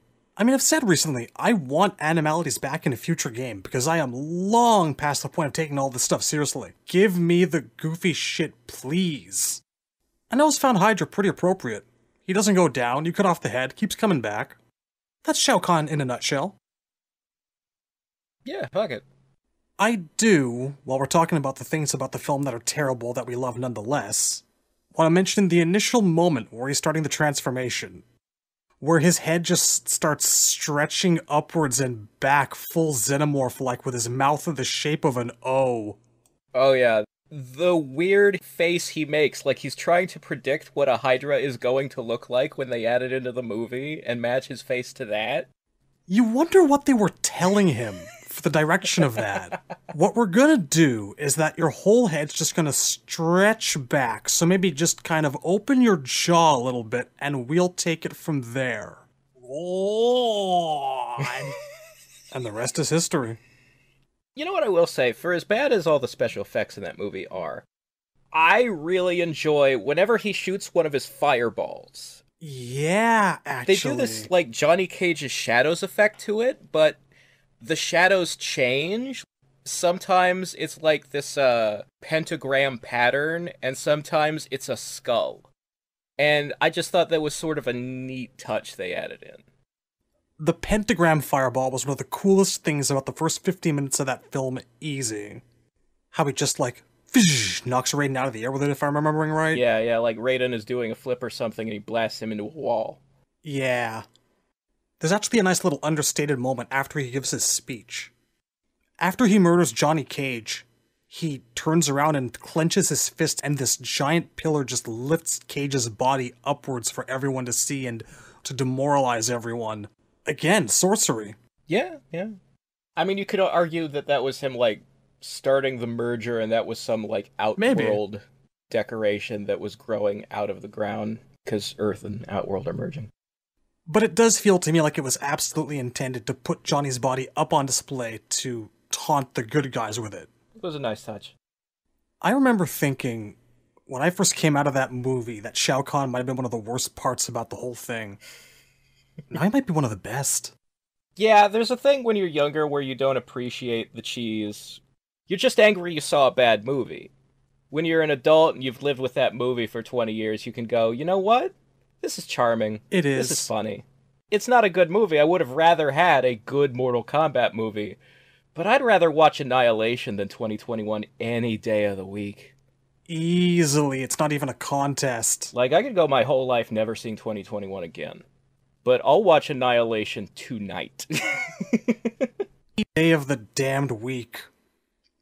NRS, if you're listening, Brian Thompson skin for General Shao. What's he doing? He can't be that expensive. If they can get the likes of Stallone, they can chill out a little bit for Brian Thompson. We have hit the point where we unironically love the man. There is no reason to be ashamed of Annihilation anymore. It's history, and it's fun history, even if it's an objectively bad movie. I'm for it. Give me Tyrone Wiggins' Rain. You know, I hate the Annihilation Ninja outfits with their hexagons for the squares on the love that 1, 2, 3 shit. shirts, but I would gladly take that for Ermac over what they're doing. For real. One more thing about Thompson's Annihilation performance that always really got me. You could tell that he was really throwing himself into it and giving the best he could. During the fight with Liu Kang at the end, when it looks like he's coming out on top after he gives him the beatdown, he just starts thumping on his chest and barking like a dog. Yeah, he's like, Liu Kang is on his hands and knees and Khan is kicking him and he starts barking. Some of the taunts he gives in the movie, as long as the portal remains open, your world becomes my world. With this little saucy quality to his voice, like, I gotcha. Can't do nothing about it, I'm within my rights. God, I wish I'd watched the movie last night to get ready for this. He's got a lot of good lines, honestly. Yeah. There's not a lot of the writing that they put some effort in, but somebody sat down and tried to get some of those MK2 and 3 game quotes in there. He is truly the MK movie's most underappreciated and misunderstood actor. I salute you, Brian Thompson. Thank you for the gift you've given us. So, between the movie and Annihilation, we had gotten Shao Kahn in the animated series Defenders of the Realm. His first appearance in the show is in an episode in the middle of the season where he brings Shang Tsung back to life. Because the thing about Defenders was that it played itself as a sequel to the first movie, and they would sometimes flash back to scenes from the film. They showed Liu Kang knocking Shang into the spikes at the end of the movie, except in the cartoon version, because they had to tone it down for kids, there were no spikes, and he just died from landing on the floor. Was it only really halfway through Khan shows up? Yeah. He's not in that many episodes, is he? He's not in the show until the Shang Tsung episode, but once he's there, he's in almost every episode after that. Ah. Which, there weren't that many left. I think it was like a 13-episode season or something like that. Sounds about right. I have a official European DVD release, and it's got like 75% of the episodes, but it's still missing a couple. It's not a lot. My favorite thing about that first appearance is, so, he's silent the whole first scene he's in. They're in his throne room in Outworld, and these two shadow priests dump a pile of bones on the ground, and then they pour some, like, alchemy shit on the bones and use magic to make it stand up and grow muscles and skin and become Shang Tsung. And the moment Shang Tsung is back to life, Khan just silently walks up to him and backhands him. Welcome back. Fuck you! The second you brought it up, I remembered. Yeah. This is the first thing he does, just slaps him to the ground, like, welcome back. Fuck you for losing the tournament. He could have left him dead, and he didn't. No, it's like he's got to suffer more. That is completely Shao Kahn. There's not a whole lot of Khan in the show. We do see him get to do a little bit of fighting in the final episode. The premise of the episode is that Kitana has been secretly meeting with a bunch of rebels in Outworld, and she's planning a big overthrow of Shao Kahn, like she's gonna finally do it, get all the people together and storm the fortress, and They've struck up an alliance with Shiva and the Shao Kahn. The whole episode, Raiden's going like, this is too easy, something is suspicious, something isn't right, I don't know if this big rebellion is going to succeed. I'm going to figure out what's going on. And then when the big attack on the fortress happens at the end, you find out that the entire time Shiva has been Shang Tsung in disguise, and that his plan is to wait until they have Khan on the ropes, and then he's going to take the throne instead. And then Raiden walks in with the centaurs, and he's like, you made one mistake, Shang. These guys aren't going to let the Shao Kahn take over Outworld. So there's this big, giant melee. Shao Kahn pulls out his hammer and starts swinging it at people. And the episode just kind of ends with Khan deciding to retreat, like a pair of shadow priests just run up to him and form a phalanx in front of him and teleport away and take him out of the throne room. And then the Shao Kahn and Shang are fighting the centaurs, and all of the good guys just decide, well, this has been a bust, let's get the hell out of here. And then there's a final scene of, like, Liu Kang talking to Kitana and her being disappointed that the rebellion didn't work, and basically the show kind of ends on a cliffhanger of like, oh well, I guess we're gonna have to keep fighting Outworld. And then the show was canceled, and they didn't keep fighting Outworld. I mean, very, very few cartoons out of that time period got what you'd call an actual ending. I can think of very few off the top of my head, maybe the first Transformers, that got an ending that wrapped things up satisfactorily. It was really rare, in general, to ever see anything like take a serialized approach. Everything was just kind of episode Monster of the Week. And the MK cartoon was no different, really. It's actually kind of impressive that that final episode even suggests a change in status quo at all. But I have to assume that if there had been a season 2, Shao Kahn would have just retaken the fortress. Probably. It is a damn shame. Yeah. Like I've said, I never saw the series when I was really young. I didn't have the proper channels for it, and it was all such a long time ago. I only bought the DVDs about 2 years back. Actually, looking it up, I said he was, like, in the whole series from the point they reveal him, but he's actually not. His first appearance is in episode 6, Familiar Red, which is the episode that introduces Kano to the show, and they basically reveal that somehow, after Sonya broke his neck in the movie, Shao Kahn healed him or brought him back to life. They're not clear on it, they just say that he survived because Khan let him survive. But he's not really in the episode, he's like a silhouette at the very beginning, who basically tells Kato, you know what to do, and sends him off through a portal. And then you see him again at the very end of the episode, and he's in his throne room, and he's been watching the events of the episode, like, through a crystal ball or whatever. And then the Shang episode is episode 9. And then his next major appearance is episode 12, Abandoned, which is the episode where Jax quits the team because he's sad that his grandpa died, and he didn't get to visit the funeral because he was busy doing Defenders of the Realm shit. Being naked and alone. Yeah. So Jax decides to take a vacation from the team and goes to live in his grandpa's cabin in the woods in, like, the Pacific Northwest, which, man, where Jax lives seems to change with every single iteration of the franchise. I can see him as a man who owns multiple houses, has a summer home, has a farm. Here's the thing, the cabin in the woods is close enough to, like, the farm Jackie grew up on, except that farm has to be in California for her to have, like, grown up spending time with Cassie, doesn't it? Theoretically. Yeah, so not so much the Northwest. And then, before there was any talk of farms and daughters and whatnot, the only mention of where Jax is from came in the MK4 strategy guide, which said he was from Brooklyn, New York. I don't know how much stock I want to put in that. I'm okay with Jax himself being a city boy and his grandparents being the ones who owned the farm and him inheriting the farm. Like, I could kind of put those two together and have them coexist, you know? Fair. But the main thrust of the episode is that Jax meets a girl who turns out to be Ruby, the show's version of Jade, and I have no idea why they made her red instead of green. As we discussed on the Jade episode. But yeah, Ruby, like, starts a relationship with Jax, and then, surprise, I work for Shao Kahn, and Jax is captured. And then Kitana shows up and makes Ruby feel bad about it, so at the end of the episode, Ruby helps them escape. But Shao Kahn and Ermac are in that episode quite a bit.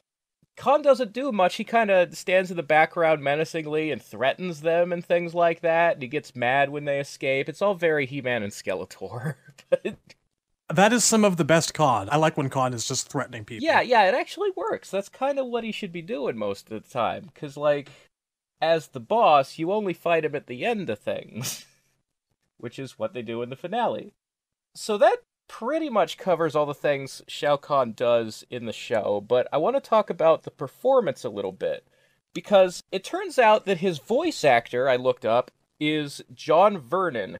Our generation would mostly know him as the voice of Rupert Thorne, the mob boss for Batman the Animated Series. Yep, I can hear it. People older than us would recognize him as the Dean from the movie Animal House. But yeah, quite a prolific actor, and a pretty good vocal performance. His Shao Kahn is a little bit, Raspy-ish? yeah, it's kind of like an old man, but a buff, threatening old man. Checks out. I Guy thought it is, worked pretty well. very, very old. The more surprising thing I found when rewatching the episodes is that I had forgotten the guy playing Shang Tsung is not a voice actor who has played Starscream in the past, but he sounds exactly like Tom Kenny's Starscream from Transformers Prime. Nice. That's a lot of vocal range to go from, like, Cary Tagawa to Starscream with the same character. To this day, the things that Frank Welker can do still amaze me. He was Soundwave, he was Abu the Monkey. Don't underestimate, like, the power of a professional voice actor. The fact that the character of Shang Tsung can be, like, the deepest voice, but also the highest pitch one, and it still comes across as the same character. That's the thing about Shang, like, apart from Cary Tagawa himself, the performances have just been all over the place. It's always, like, sneaky, raspy old man type of figure, or surprisingly eloquent and soft-spoken. Just for my personal information, I did look up who voiced Shang Tsung, and it was Neil Ross, who played Norman Osborn on the 90s Spider-Man cartoon. Oh, he was a good one, I remember that. Did he also do the Goblin voice, or was it just Norman? He was also the Goblin voice, yeah. That was really good stuff. Let me out, Harry. So, more stuff to say about Defenders? I think we about covered Defenders. So, Okay. that takes us to, my personal favorite Shao Kahn of all time. Yes, let's just get this straight. When it comes to live-action Shao Kahns, there's no comparison at all. Oh, I'll put him ahead of the video games, too. Even better than Steve Ritchie's original voice. I think That's blasphemy, but I'll allow it. Jeffrey Meek in Mortal Kombat Conquest is, in many ways, the Shao Kahn in my heart. I think he's the Shao Kahn that we still want him to be. It's a really amazing performance when you consider that the same actor was also playing Raiden. As a kid, I did not know that. And when I went back all these years later and rewatched it, with that knowledge, it blows my fucking mind. I went through the entire series about, 3 months back in preparation for us, doing these things, and rewatching one episode last night just to recap a bit of the best. It's outstanding. That's the mark of a really great... he's two completely separate people, separate voices, different cadences, different body language, everything. Jeffrey Meek is one of the all-time lost treasures of Mortal Kombat. I'd give anything for a Jeffrey Meek voice performance as any Shao Kahn in a game. I'd love to hear him again. Oh, yeah. So to be clear, the reason that they cast the same actor for two different roles in the show was not a budget thing. Threshold, the producers did tell him that, like in Annihilation, Kahn and Raiden are intended to be brothers in the show. Which is a plot point in Annihilation that none of us like, but since it never actually... the reveal never happened in the show, it never came up, I don't care. He played both characters fucking perfectly, Yes, and that's all that matters to me. It's the way he says things, He speaks with authority, but this quiet, menacing threat behind it. Everything he says has gravitas. Whether it's a whisper, or whether it's a full-blown shout or a frightening series of manic screams, which he does fairly often. Oh yeah, the range of emotion and the subtle, like, the dimensions that are hidden under the surface in his performance. Like, his Shao Kahn isn't just the things we usually think about with Shao Kahn of, like, okay, well, he's a big, strong, angry guy who's obsessed with conquering things and mine, and all that kind of stuff. And, the strongest survive and take what you want, and that's all that matters. There's that, obviously. But there's also, the way he plays it is most of the time he's, like, calm, but it's the kind of calm where you can tell the guy is holding back a rage. Yeah. And then there's the sudden snapping at people when he loses his temper. And then there's also, every moment, he's also subtly paranoid. Yep. He's the kind of person, the kind of individual that speaks to you in a very quiet tone of voice while looking directly into your eyes, and he never blinks. He's just staring into your soul as he talks. It's unnerving, and it's so good. And the show does explore the paranoia more as it goes on, because obviously, to start with, if you look at, like, all the characters from MK2 and 3 who work for him in Outworld, he has good reason to be paranoid. Every single person in Outworld wants to overthrow him and take the throne, or free their realm because he's oppressing them. That was the thing about Conquest that I really liked, is that every single person had their own fucking agenda, just like the old games. Even Reptile had plans. Reptile never has plans. There is one thing I do want to point out, though, that the writers of this got kind of off in comparison to the source material. And that did come into my mind from watching the one episode you recommended I rewatched last night, which was Balance of Power. Mm-hmm. In that he doesn't seem to really understand magic the way that we envision Shao Kahn as being this immortal warlord, sorcerer, master. He does mostly rely on the Shadow Priests, and they have to, like, exposit what they're doing when they cast a spell to him a lot for the audience's benefit. He kind of becomes the guy who asks, now, what is this going to do? And then they say, well, I'm enchanting the sword for this and this and this. It's an unfortunate thing, but in the face of everything else that Jeffrey Meek gives us, I can forgive it. He is still explicitly the guy. Like, they go into Shang Tsung's backstory. They have a whole episode of flashbacks to how he joined Shao Kahn's side, and Kahn is the guy who taught him how to steal souls. So he knows some magic, just not the whole encyclopedia. Which, I mean, it does kind of make sense that the Shadow Priests, like, that's kind of what they're for, is to be the court mages. So they should maybe know, maybe not more powerful magic, but a wider breadth of magic than Shao Kahn himself does. Well, that last episode of MK Conquest was pretty much responsible for how awesome I did, and continue to still see Shadow Priests as beings, so kudos to them, because it completely worked. They're outright broken in the show, like... Yeah, you can't touch them. In the finale, every single attack people do to them, like Katana runs one through with her fans and things like that, and they just pull it out and stab her back. They're like immune to damage. They can't be hurt. Like, I actually kind of wonder if that was an inspiration to, like, how they feel when you fight them in Shaolin monks, where you can't actually do a lot of things to them. You have to hit them with specific stuff. Yeah. God, I miss Shadow Priests. But yeah, like, the paranoia aspect of the character actually becomes a major plot in the second half of the season, because when they introduce the somewhat cringe-worthy third party of villains, the species of Kriya's people, and there is a war between her people and Shao Kahn's Outworld, they start introducing the fact that there's a traitor in Shao Kahn's ranks who is actually, like, working for Kriya, and it's Reptile. But Kahn can't figure out who it is for several episodes, and he's growing increasingly, like, crazier and crazier trying to find the mole in his camp. He has the Shadow Priests create this sword, and whoever kisses it, because he has everyone in his court kiss it, his priests will be able to hear whatever it is they say. So we have, like, Reiko talking to one of his guys, and the Shadow Priest is next to Shao Kahn, repeating everything that Reiko is saying. Once that sword gets stolen because one of Reptile's Zeterans is sneaking around invisible in Shao Kahn's throne room, once he leaves, there's no one there, and she just takes the thing. When he comes back and finds it gone, he loses his fucking mind. Yeah, he just starts screaming and throwing things across the room. Yep. Just boxes and stuff, and people screaming to get out of his way and shit. So, there's some really, like, compelling lines of dialogue, and it's not that they're especially cleverly written, but the way he performs them really adds like an extra level that really makes them stand out as memorable lines. And one of them is in the first episode, when Shang Tsung has been defeated at the tournament by Great Kung Lao. Shao Kahn says to him something like, "How dare you beg for death?" Yes. "How dare you want the easy escape? I'm going to torture you for hundreds of years for this, you fuck." I fucking miss this 90s edge and this grit and this darkness and these pits of eternal despair.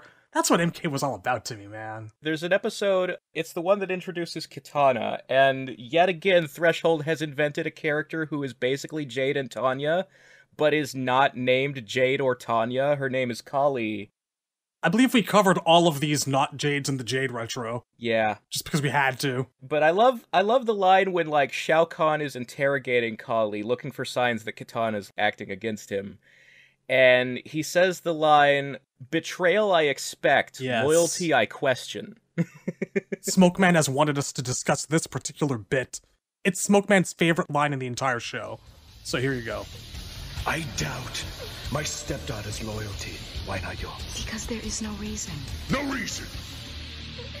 No reason. Your family dead at my hand. I murdered your king. I crushed your realm. I assume treachery. Loyalty I question. Magnificent. But the one that I am always going to remember, the Jeffrey Meek performance from this show, still sticks out in my mind all these years later. Even when the series had become like kind of a fog in my brain by like the late 2000s. And the things that I remembered were just that it was a show about Kung Lao and his friends and techno music and a lot of like wrestlers and Smoke failing me completely and the show being canceled. The one bit of dialogue I remember is the very last bit of the show. After the Shadow Priests have murdered everyone. Oh yeah. And Raiden's on his knees in front of him in chains, and Shao Kahn opens this box, and he's just throwing all this stuff in front of Raiden to celebrate his victory. And he runs through this gamut of emotions, one after the next. He's like, a thief, dead. A traitor, dead. And I think he pulls out Kitana's fans. Yeah. And you can hear his voice get really quiet, and he's like, a daughter, dead. Yeah, yeah. One after the next, after the next. I would put that here, but it's the kind of thing that I think that people should watch and experience for themselves. He was fantastic. He's good. He's great all throughout the show, but he's never better than in that final episode. Not the least of which because he has a fight scene against himself. Raiden and Shao Kahn fight each other. We should, aside from his performance, which we're sucking off to a great deal, very well deservedly, let's talk about his physical appearance. Because you would expect Shao Kahn to be wearing the entire helmet, with all the samurai gear and the aesthetics. But he spends every single episode of this show, minus the first if I'm not mistaken, in something else. Yeah, so in his very first appearance, like, the show opens on the tournament where Great Kung Lao fights Shang Tsung. And in the show's version, it's happening in Outworld, in Shao Kahn's throne room, and Kahn is watching from the throne. Kahn has the full samurai helmet with the crest and the backplate in that scene. And it is a better helmet than the one from Annihilation, but it's still a little off-looking. So I can see why for the rest of the show, they had him in a more casual version, which is basically just the skull strapped around his bald head. And that skull, like, the casual death mask, is, I think, the second coolest look Shao Kahn has ever had next to his original MK2 costume. And I really wish that they would do that in an alt. Yeah. Although we'll have to wait for a universe where Shao Kahn looks like Shao Kahn instead of being some kind of scaly dragon man with horns. Okay, look. While we're here, I am not into talking about that character. And this isn't the place for it anyway. Call me a nitpicker, call me a purist, whatever you might want to say. I don't consider General Shao to be an adaptation of Shao Kahn, and so it does feel inappropriate to discuss him in a retrospective about Shao Kahn, because he's a separate character entirely. It'd be like if we were talking about Geras in this episode. What does he have to do with Shao Kahn? He's a different guy. as a disclaimer, that is all we're really going to talk about MK12 and its version of Shao Kahn, General Shao, in this series, because the third episode of A Lost is always about outside media. We're focusing on the TV and the movies and the comic books and all that, and we're not talking about the games in this episode, and that's just how it's going to be. That's all there is to it. Now, enough talking about the guy that is not Shao Kahn, that sometimes wears Shao Kahn helmets. Let's get back to talking about the guy that is Shao Kahn, that doesn't wear Shao Kahn's helmet. Well, he has the mask, and it looks good. He does have the mask. He's also fully clothed, but he's got the X-straps over top of, like, a black shirt, and then he's got some ripped, tattered chainmail hanging down from his shoulders, and there's a leather jacket over top of that. Oh, there's so much leather going on. Yeah, there's a couple layers. There's leather everywhere on this show. You can hear the leather squeaking in some shots. And then later in the show, when they start going to war with the Koreans, he switches to, like, a full suit of armor. It still doesn't have the helmet. He's still just wearing the casual skull mask. Ah, it's so good. I like the look. I wish that he was using his hammer throughout the show instead of that sword, but that's a nitpick. Yeah, well. Considering the only time he ever even really goes into battle is against Raiden in the finale, and Raiden has the wooden hammer from MK4 in that fight, I can see why they didn't do the hammer. That said, though, I'm looking at a picture of him in the throne with the mask on from the very, very first episode where he's got the MK3-esque thing going on, but it's not quite there. It's not that bad, but it is still a little bit, like you said, kind of jank. There's a certain kind of balance you really have to strike with that helmet to get it to work properly in live action. There's proportion issues with the back plate, and I think the full helmet's skull, the eye sockets are too round, and it makes him look kind of bug-eyed. It's almost like the skull is making a surprised expression. It's not as bad as the droopy dog skull from Annihilation. Ah, poor guy. Yeah. He deserved a better mask. You know what? I want to, also, while we're here, give a little shout-out to Shao Kahn's throne room itself, and the throne he sits on. You know, it's weird spider-legged thing with an indefinable source of light all the way in the back behind him that just silhouettes him and makes him look so grand and creepy in this cavernous hall full of candles absolutely everywhere. I believe it's mostly a reuse of set design assets from Annihilation, but they light it different, and there's more of a standing room instead of just a tiny walkway with fire on two sides, like where the guy who is apparently Shinnok went, "You let him live!" Yeah, I can see it. Really makes it feel like this whole huge hall where black masses take place. Yeah. It does look better than it does in Annihilation, but I believe it's the same throne. It's neither one of the Game Thrones, but it's still pretty good. Yeah, it's nice. It's a good design. Is that all we have to say about our good friend Jeffrey? I mean, we can't really, deep dive every single episode because Shao Kahn is in every single episode, and at some point we will do watch-throughs and commentaries for the whole show. Yes. So we will have plenty more to gush about Jeffrey Meek, who, as I said, is my favorite Shao Kahn of all time, even including the games, in the future. Jeffrey, if you're listening, we love you. Thank you. I was about to say I have nothing but praise, but there is one minor nitpick about his depiction in the show, and it's that his relationship with Kitana is also... Right. There's an element of lustfulness there, because, he says, "You remind me of your mother, and you can be my consort instead of my daughter if you really want more favor in the court." Right, I forgot about that. No, thank you. As much as we treasure our childhood memories, they were not always perfect, I'll put it that way. Conquest was very horny. Yes.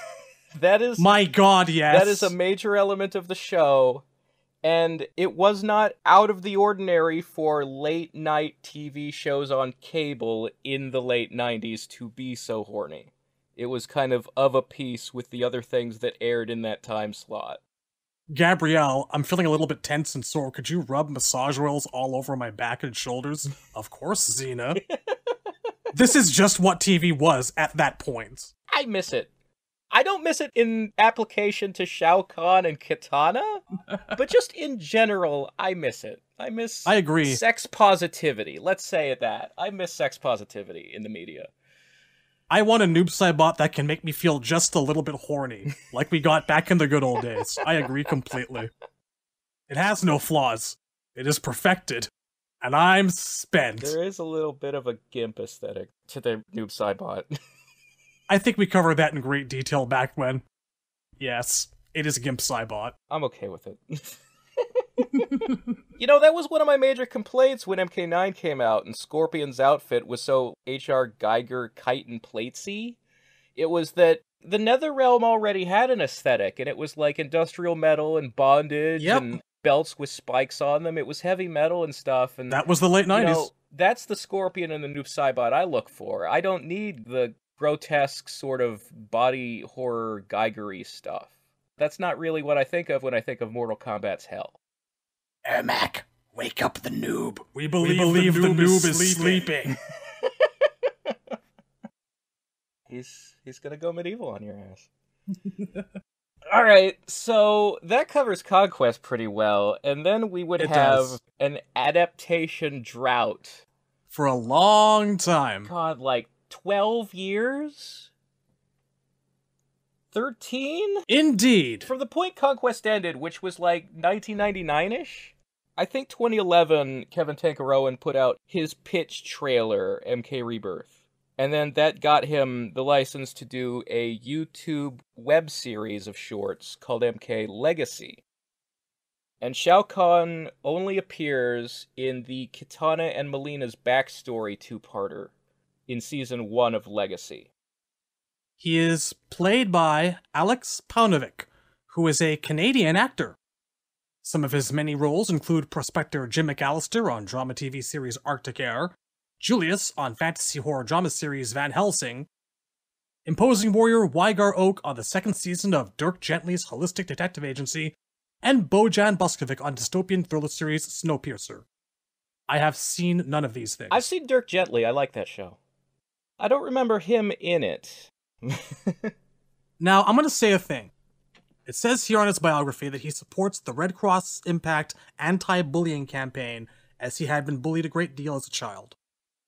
I can't tell you how much I respect that, because I went through some shit when I was a kid. Oh yeah, me too. Fucking school was a nightmare.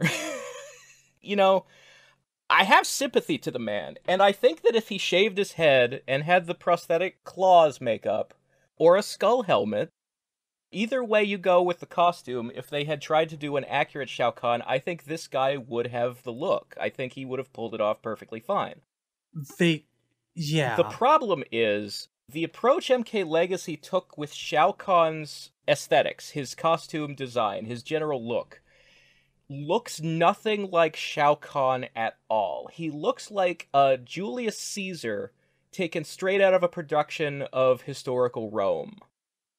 He's a dude in a cape. Yeah, he's wearing like a brown leather breastplate. It's very like Western design, chainmail and shoulder pads, and he's got hair. He just looks like a human man.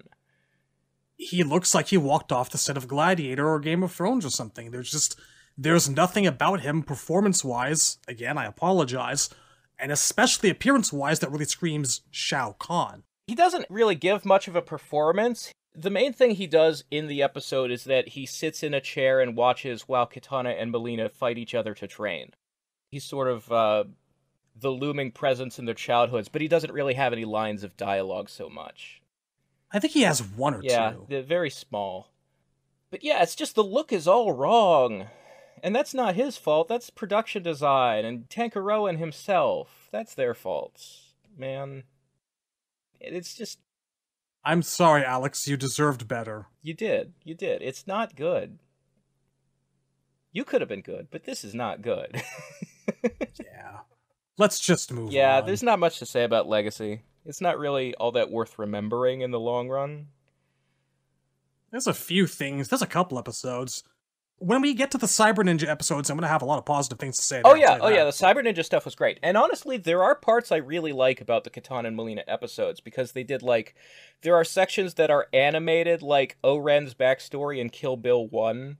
Yeah, they were a highlight of the whole thing, easily. And honestly, like, the Kitana and Melina backstory stuff is the most accurate to the source material that Legacy ever really gets.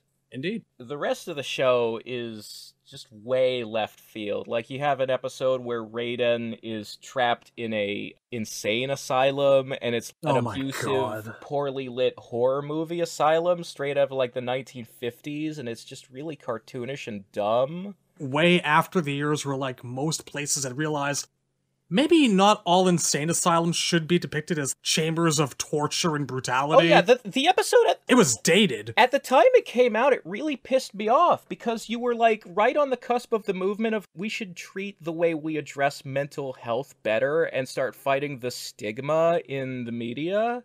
And then this guy does this shit. Lobotomize It's the just- Thunder God. I'm not woke, quote unquote, about a lot of things, but in this particular instance, it really bothered me as really out of date and backwards thinking. Yeah. It doesn't even like affect Raiden's characterization. You see him in season 2 and he's never like bitter because humans tortured him in an asylum because they mistook him for a crazy person. Listen, Legacy has its moments, but I feel that all that you really need to say about the show can be summed up in one thing. It had Scorpion die by being frozen to death. Okay? That's all you need to say. Like in terms of lasting legacy, ironically because the show is called MK Legacy, Yeah. it doesn't really have one. Like, it came and went and was forgotten very quickly with a singular exception, and that's the way it Ermac. depicted the death of the Ermac. Shirai Ryu. It does have some influence in the fact that Ermac is depicted as a zombie mummy these days, but the main Yeah. thing is that this show is where it started showing Hanzo being at the village when Sub-Zero attacks it, which is not at all the way it happened originally in canon. And now that's the way it happens in every single adaptation. But yeah, that's all I really want to say about Legacy. So let's skip ahead 10 years to the recent film that you may have paid money to see in theaters. And if you I didn't, didn't. I apologize. I It didn't. was COVID times. Nobody saw it in theaters. They all watched it on HBO Max. So, this will be even briefer than the segment we just had on Legacy Con. Yeah. Because in MK 2021, we have a statue of Shao Kahn. It's unmistakably Shao Kahn. It's a big, giant, hulking thing, and he is not in this film, but his graven image is. The statue is clearly CGI. It's clearly his character model from MK11. And it's not very good CGI either. No. You can tell it's fake really easily. But I'm confused why, So it shows up in the third act of the movie when Raiden teleports all of the heroes and villains to isolated areas so they can fight each other tournament style one-on-one. And Liu Kang and Cabal get sent to what appears to be a quarry in Outworld somewhere. That's where the statue is, and that's where you see it. And I'm not sure why they're fighting in a quarry. I'm not sure why Raiden teleported them to a location that's in Outworld. It seems like they just needed to contrive in the plot some scenery changes, and they didn't care what scenery it was. Gotta have combat zones, such as they are. Yeah, basically. This could have been, at the bare minimum, an opportunity to show some stages from the games if you wanted to recreate that, but the only one they recreated was Jackson Reiko fight on the Pit 2, and that's the only recognizable location. Sonya and Kano are sent to the trailer park where she lives in the movie. Sonya fights Kano in her house. I'm not sure why that's a combat zone.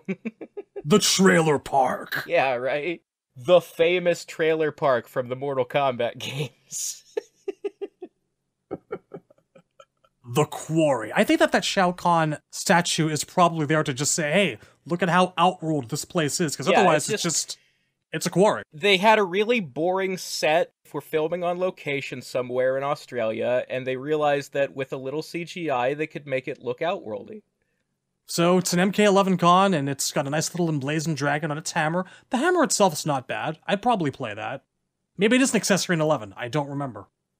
I hate the bunny ears. It's still wearing the bunny Yeah, no, ears. it's the bunny ears helmet. It's his primary costume from 11. There's a mural painted inside Raiden's temple of Shao Kahn poisoning Onaga and taking over Outworld, and he's painted in the same outfit, the 11 primary. I think this mural is the only time we've ever visually seen the scene of Onaga's death. It's the stereotypical, it's sort of what you imagine when you're told he was poisoned. There's a cup of wine spilling out. Should be a Renaissance painting. Yeah. It's the little things like that, like all the murals that back before the thing came out gave me a modicum of hope for the film. And I'm like, they're really paying attention to some of the finer details. But we have Grohl being hit by a car, so too bad, so sad. Let's move on. Just get those coals in there and just shove them in. Yeah. It appears that Shao Kahn is being cast or has been cast. I think he's been cast for the sequel to that movie. And it sounds like from the leaked audition stuff that Shao Kahn and Kitana and Sindel and the relationship between them and the backstory there is going to be given due screen time in the sequel. So I am sort of curious to see how they handle that. In spite of how absolutely abysmal I thought the first film was, I will give the second a chance. I do remember that the dialogue of said auditions seemed to indicate that Kitana is fully aware that she's adopted. Yeah, it's basically the same threshold situation of she's sort of openly rebellious, but not so much so that he kills her. Well, let's try to have a little bit less lust from Shao Kahn this time. That would be nice. I am curious to see if they give a fuck to address the fact that Melina was played by a woman who looks nothing like the actress who's playing Kitana. No, I hope we just forget that. Just Suicide Squad Volume 2 it. Pretend it didn't happen. That would be nice. But I think, like, Cole not showing up in the second movie at all is probably a little too much to hope for, and that kind of thing. Fucking who? That's a good question. That is a great question. Okay. One for the philosophers. We don't have the equipment to answer that question. So yeah, that was a 2021 movie. And then Shao Kahn appeared in the animated films MK Legends, Scorpion's Revenge. He had a cameo at the end. He had a spectacular cameo at the end. Oh, yeah, I would spend a minute or two talking about this because just that flash of his red eyes, the image of him against like the cloudy, thunderstormy sky, I was like, now that's a face I haven't seen in a very long time. The voice and the portrayal, too. So like I said, cameo at the end of the first movie. And it's basically the scene of Shang has been beaten by Liu Kang, and he goes back to the Outworld to plead for his life for failing to win the tournament. And Shao Kahn is like, fuck this, we're gonna do another thing. I look forward to such a Mortal Kombat 2. And then so the Battle for the Realms is the sequel, and it's basically Mortal Kombat 2, the animated movie. So it does the Outworld tournament, and Shao Kahn is there all throughout, and so I have to say, if I'm ranking my favorite Shao Kahns, and it's like, A is Jeffrey Meek, and A1 is Steve Ritchie. Tatasciore is number 3? Yes, Fred Tatasciore. Very prolific voice actor. He's probably best known for playing the Hulk in a lot of things. Indeed. But he's in a lot of stuff. And he only started in 1999, but yeah, he has had a career since then. Qui-Gon in Clone Wars. That's impressive. I always thought they actually got Liam Neeson for Qui-Gon in Clone Wars. It's a good impression. Apparently that was him. Lardnar and Invader Zim. Basically, if it's a cartoon during the 2000s, he was pretty much on it. Oh yeah, this is one of the all-timers, like Phil Lamar and Steve Bloom and Tara Strong. He's one of the giants of the industry. But his Shao Kahn is a revelation, because I didn't think anybody could get that close to Steve Ritchie. It's fucking nearly there, isn't it? I would suck a dick to have him play games.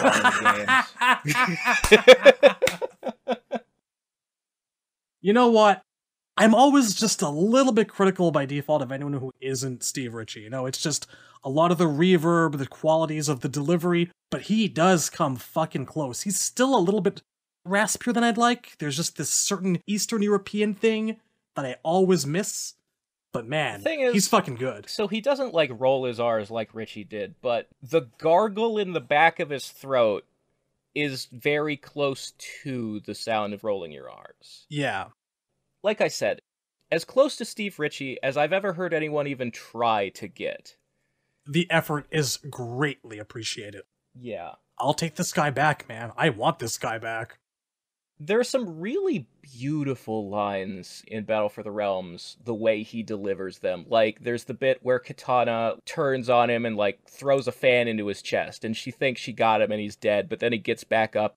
He starts laughing first. Yeah.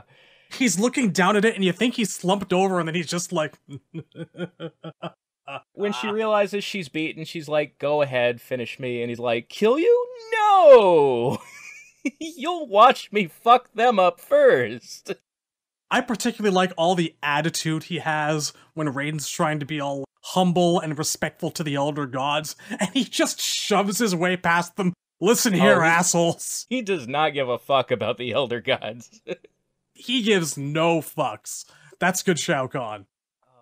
Arrogant. Not brutish, but just really arrogant, you know? The scene of him and Raiden going before the Elder Gods to request to hold another tournament, we've never seen that depicted before, and it's really, really good. It's like one of my favorite scenes of the movie. We're so used to actually having Raiden be like, Elder Gods, is this okay? And then there's a thunderclap. Yeah, they're cool with it. No, it was really nice to see them both actually have to go up there and plead their case. He's actually surprised when Raiden agrees to give up his godhood in order to fight in the tournament. His eyes just kind of pop a little bit. Bitch, you serious? It's gotta be my birthday! There is one thing that I gotta talk about in terms of Shao Kahn, specifically where it comes to Battle of the Realms. Mm-hmm. And this is a thing, this is like maybe the bit of evidence where I say that when MK9 said, the tournament doesn't stop invasions, only mergers, I felt, man, that's gonna do a lot of damage. Yeah. And I was kind of right. Because, ever since MK2 and the John Tobias comic, there has always been a history of people like Shang Tsung and like Reptile and Kintaro, little man squads, or like batches of Tarkatans coming in to fuck up the Shaolin Temple, kill people to piss Liu Kang off. It's still Raiden's job to prevent that shit. Yeah, so the thing is that in the original lore, Shang took like a small Tarkatan hit squad to wipe out the Shaolin Temple, and Raiden was like, I'm sorry, I didn't sense it in time because Shang Tsung has portal stealth mode, you know? They're still not allowed to do that. That's a violation of the rules. Yeah, it's like Raiden can kill you if you invade Earthrealm. He's allowed to do it. So when 9 said, the tournament doesn't prevent invasions, that opens up the path to, well, if we lose, we're just going to invade again, and again, and again, and that's how you get to the point where you're at in Battle of the Realms, which is the only real problem I have, because now you have the whole fucking hordes of Sauron coming through the fucking gates. Yeah. And you shouldn't be allowed to do that. The movie opens on like a whole-ass Outworld army attacking the Shaolin Temple instead of just a band of Tarkatans. There's a war camp they've set up outside with all the generals, like Katana and Kintaro and Reiko and Jade and Baraka are all there, and they're, you know, looking at maps and coming up with strategy, and then Shao Kahn himself appears on Earth in person to get Raiden's attention and challenge him to another tournament, and that one is the point where I'm like, look, I'm willing to overlook it because this is just an adaptation, but in the original lore, Shao Kahn is not capable of stepping foot on Earthrealm. That's what the Sindel plan was all about. It was to give him permission. Like, there's normally a force field that blocks him from passing through portals. So he shouldn't even be able to arrive on Earth. Fucking barriers between dimensions just getting corroded and weakened and shut down all the time, and how are we not already part of the one being? This is where Armageddon happened, people. This is why Armageddon... Do you want Armageddon? Because this is how you get Armageddon. Ants. I think I've had my fill of Armageddons for a while. That is the other thing. So, we've done a review of Battle for the Realms. I like it more than the average person on the internet. My personal review is a little bit higher than the usual. But I do acknowledge that the movie is, for how short it is, it's too overstuffed with subplots.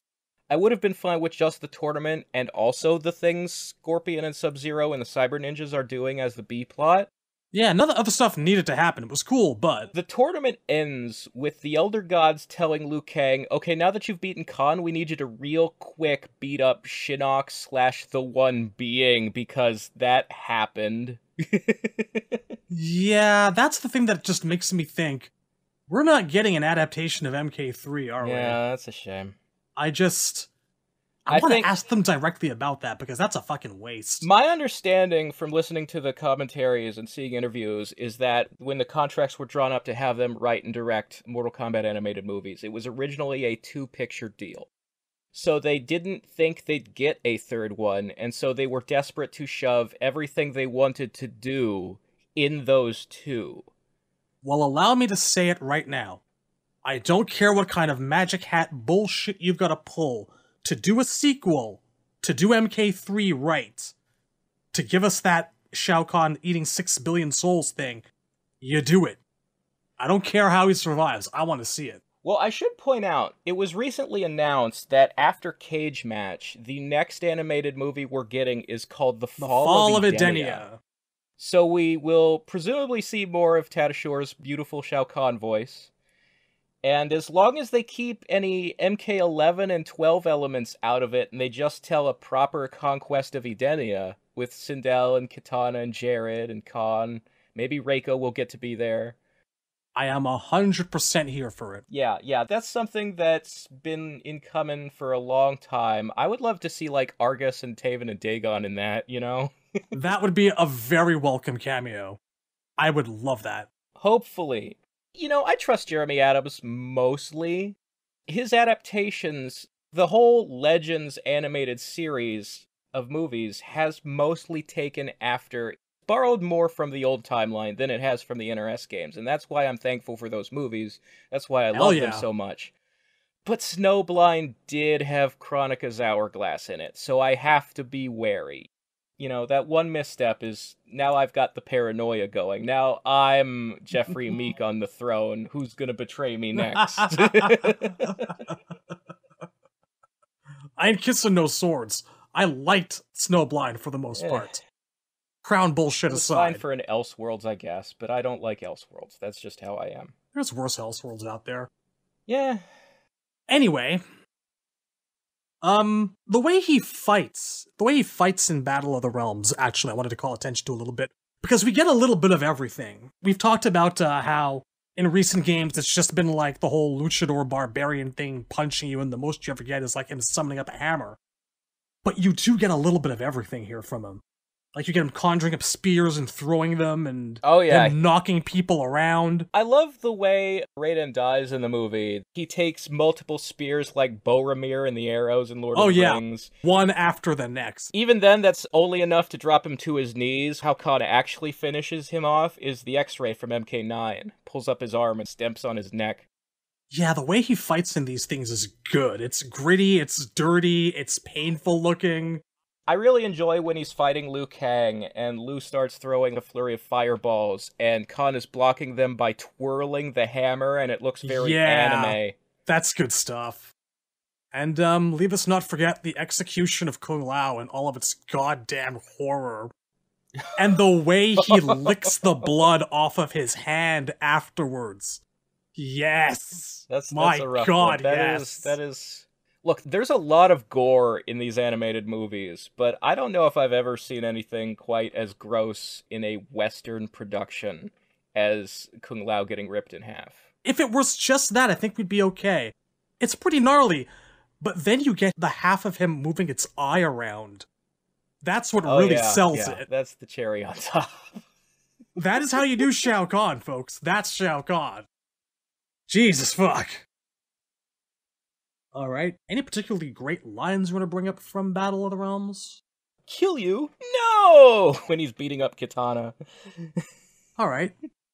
I think that's mostly it then. Yeah. With the exception of one further thing we should discuss. Because you see, some people, they don't want peace. They want problems. Always! Yes, we should talk a little bit about the Ghana Combat.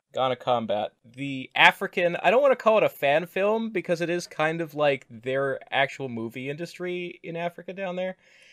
But, like, it's kind of a fan film. There is a lot happening that, like, we can't even begin to describe or really understand for multiple reasons, because what we do understand makes very little sense, and what we don't understand, we just don't have a translation for. So, interestingly enough, There is a gentleman on our Discord named Damashi who, Hail and well met. a couple of months ago took a great interest in Ghana Combat and wanted to know what it's all about and tried to find as much of it as he could. And there's not a lot left on the internet. You know, there's footage of, like, other people's watch-throughs of it, but it's hard to find the original footage anymore. Even though it only came out in, like, 2016, it's already seemed to mostly have disappeared. Outside of, like, clips here and there. So he's in the military, and he happened to have a soldier in his unit who was from Ghana, so he got his help translating the movie.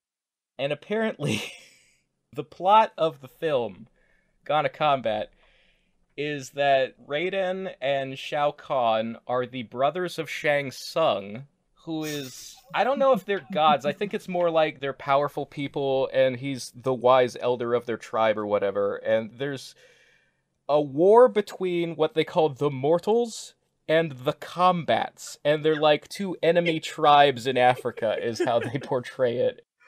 Oh, it's wonderful. The Mortals are the Earthrealmers, and the Combats are the Outworlders. And also, Goro is... Oh yeah, Goro... something like 300 pounds... likes to eat a lot, and is the comic relief who is very bad at his job. Goro is played by a very obese gentleman.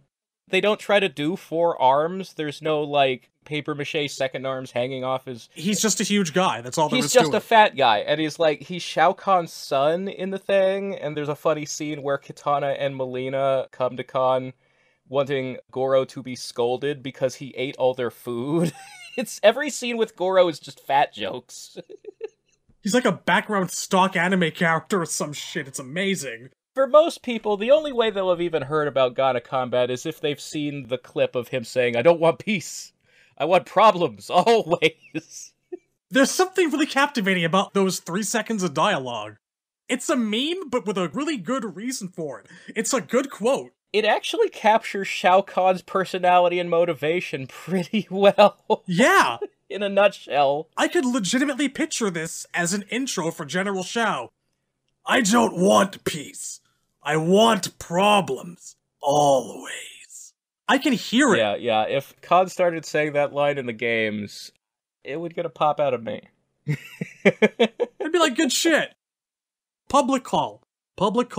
If anyone out there has a lead on how to get a hold of raw footage from any of the Ghana Combat movies, please hook us up.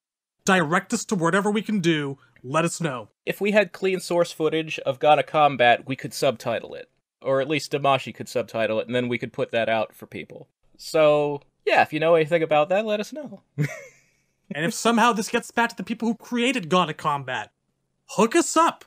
Give us a full list of cast, characters, and crew. If you want us to host it up online, we'll do it. By all means. The world needs to see this.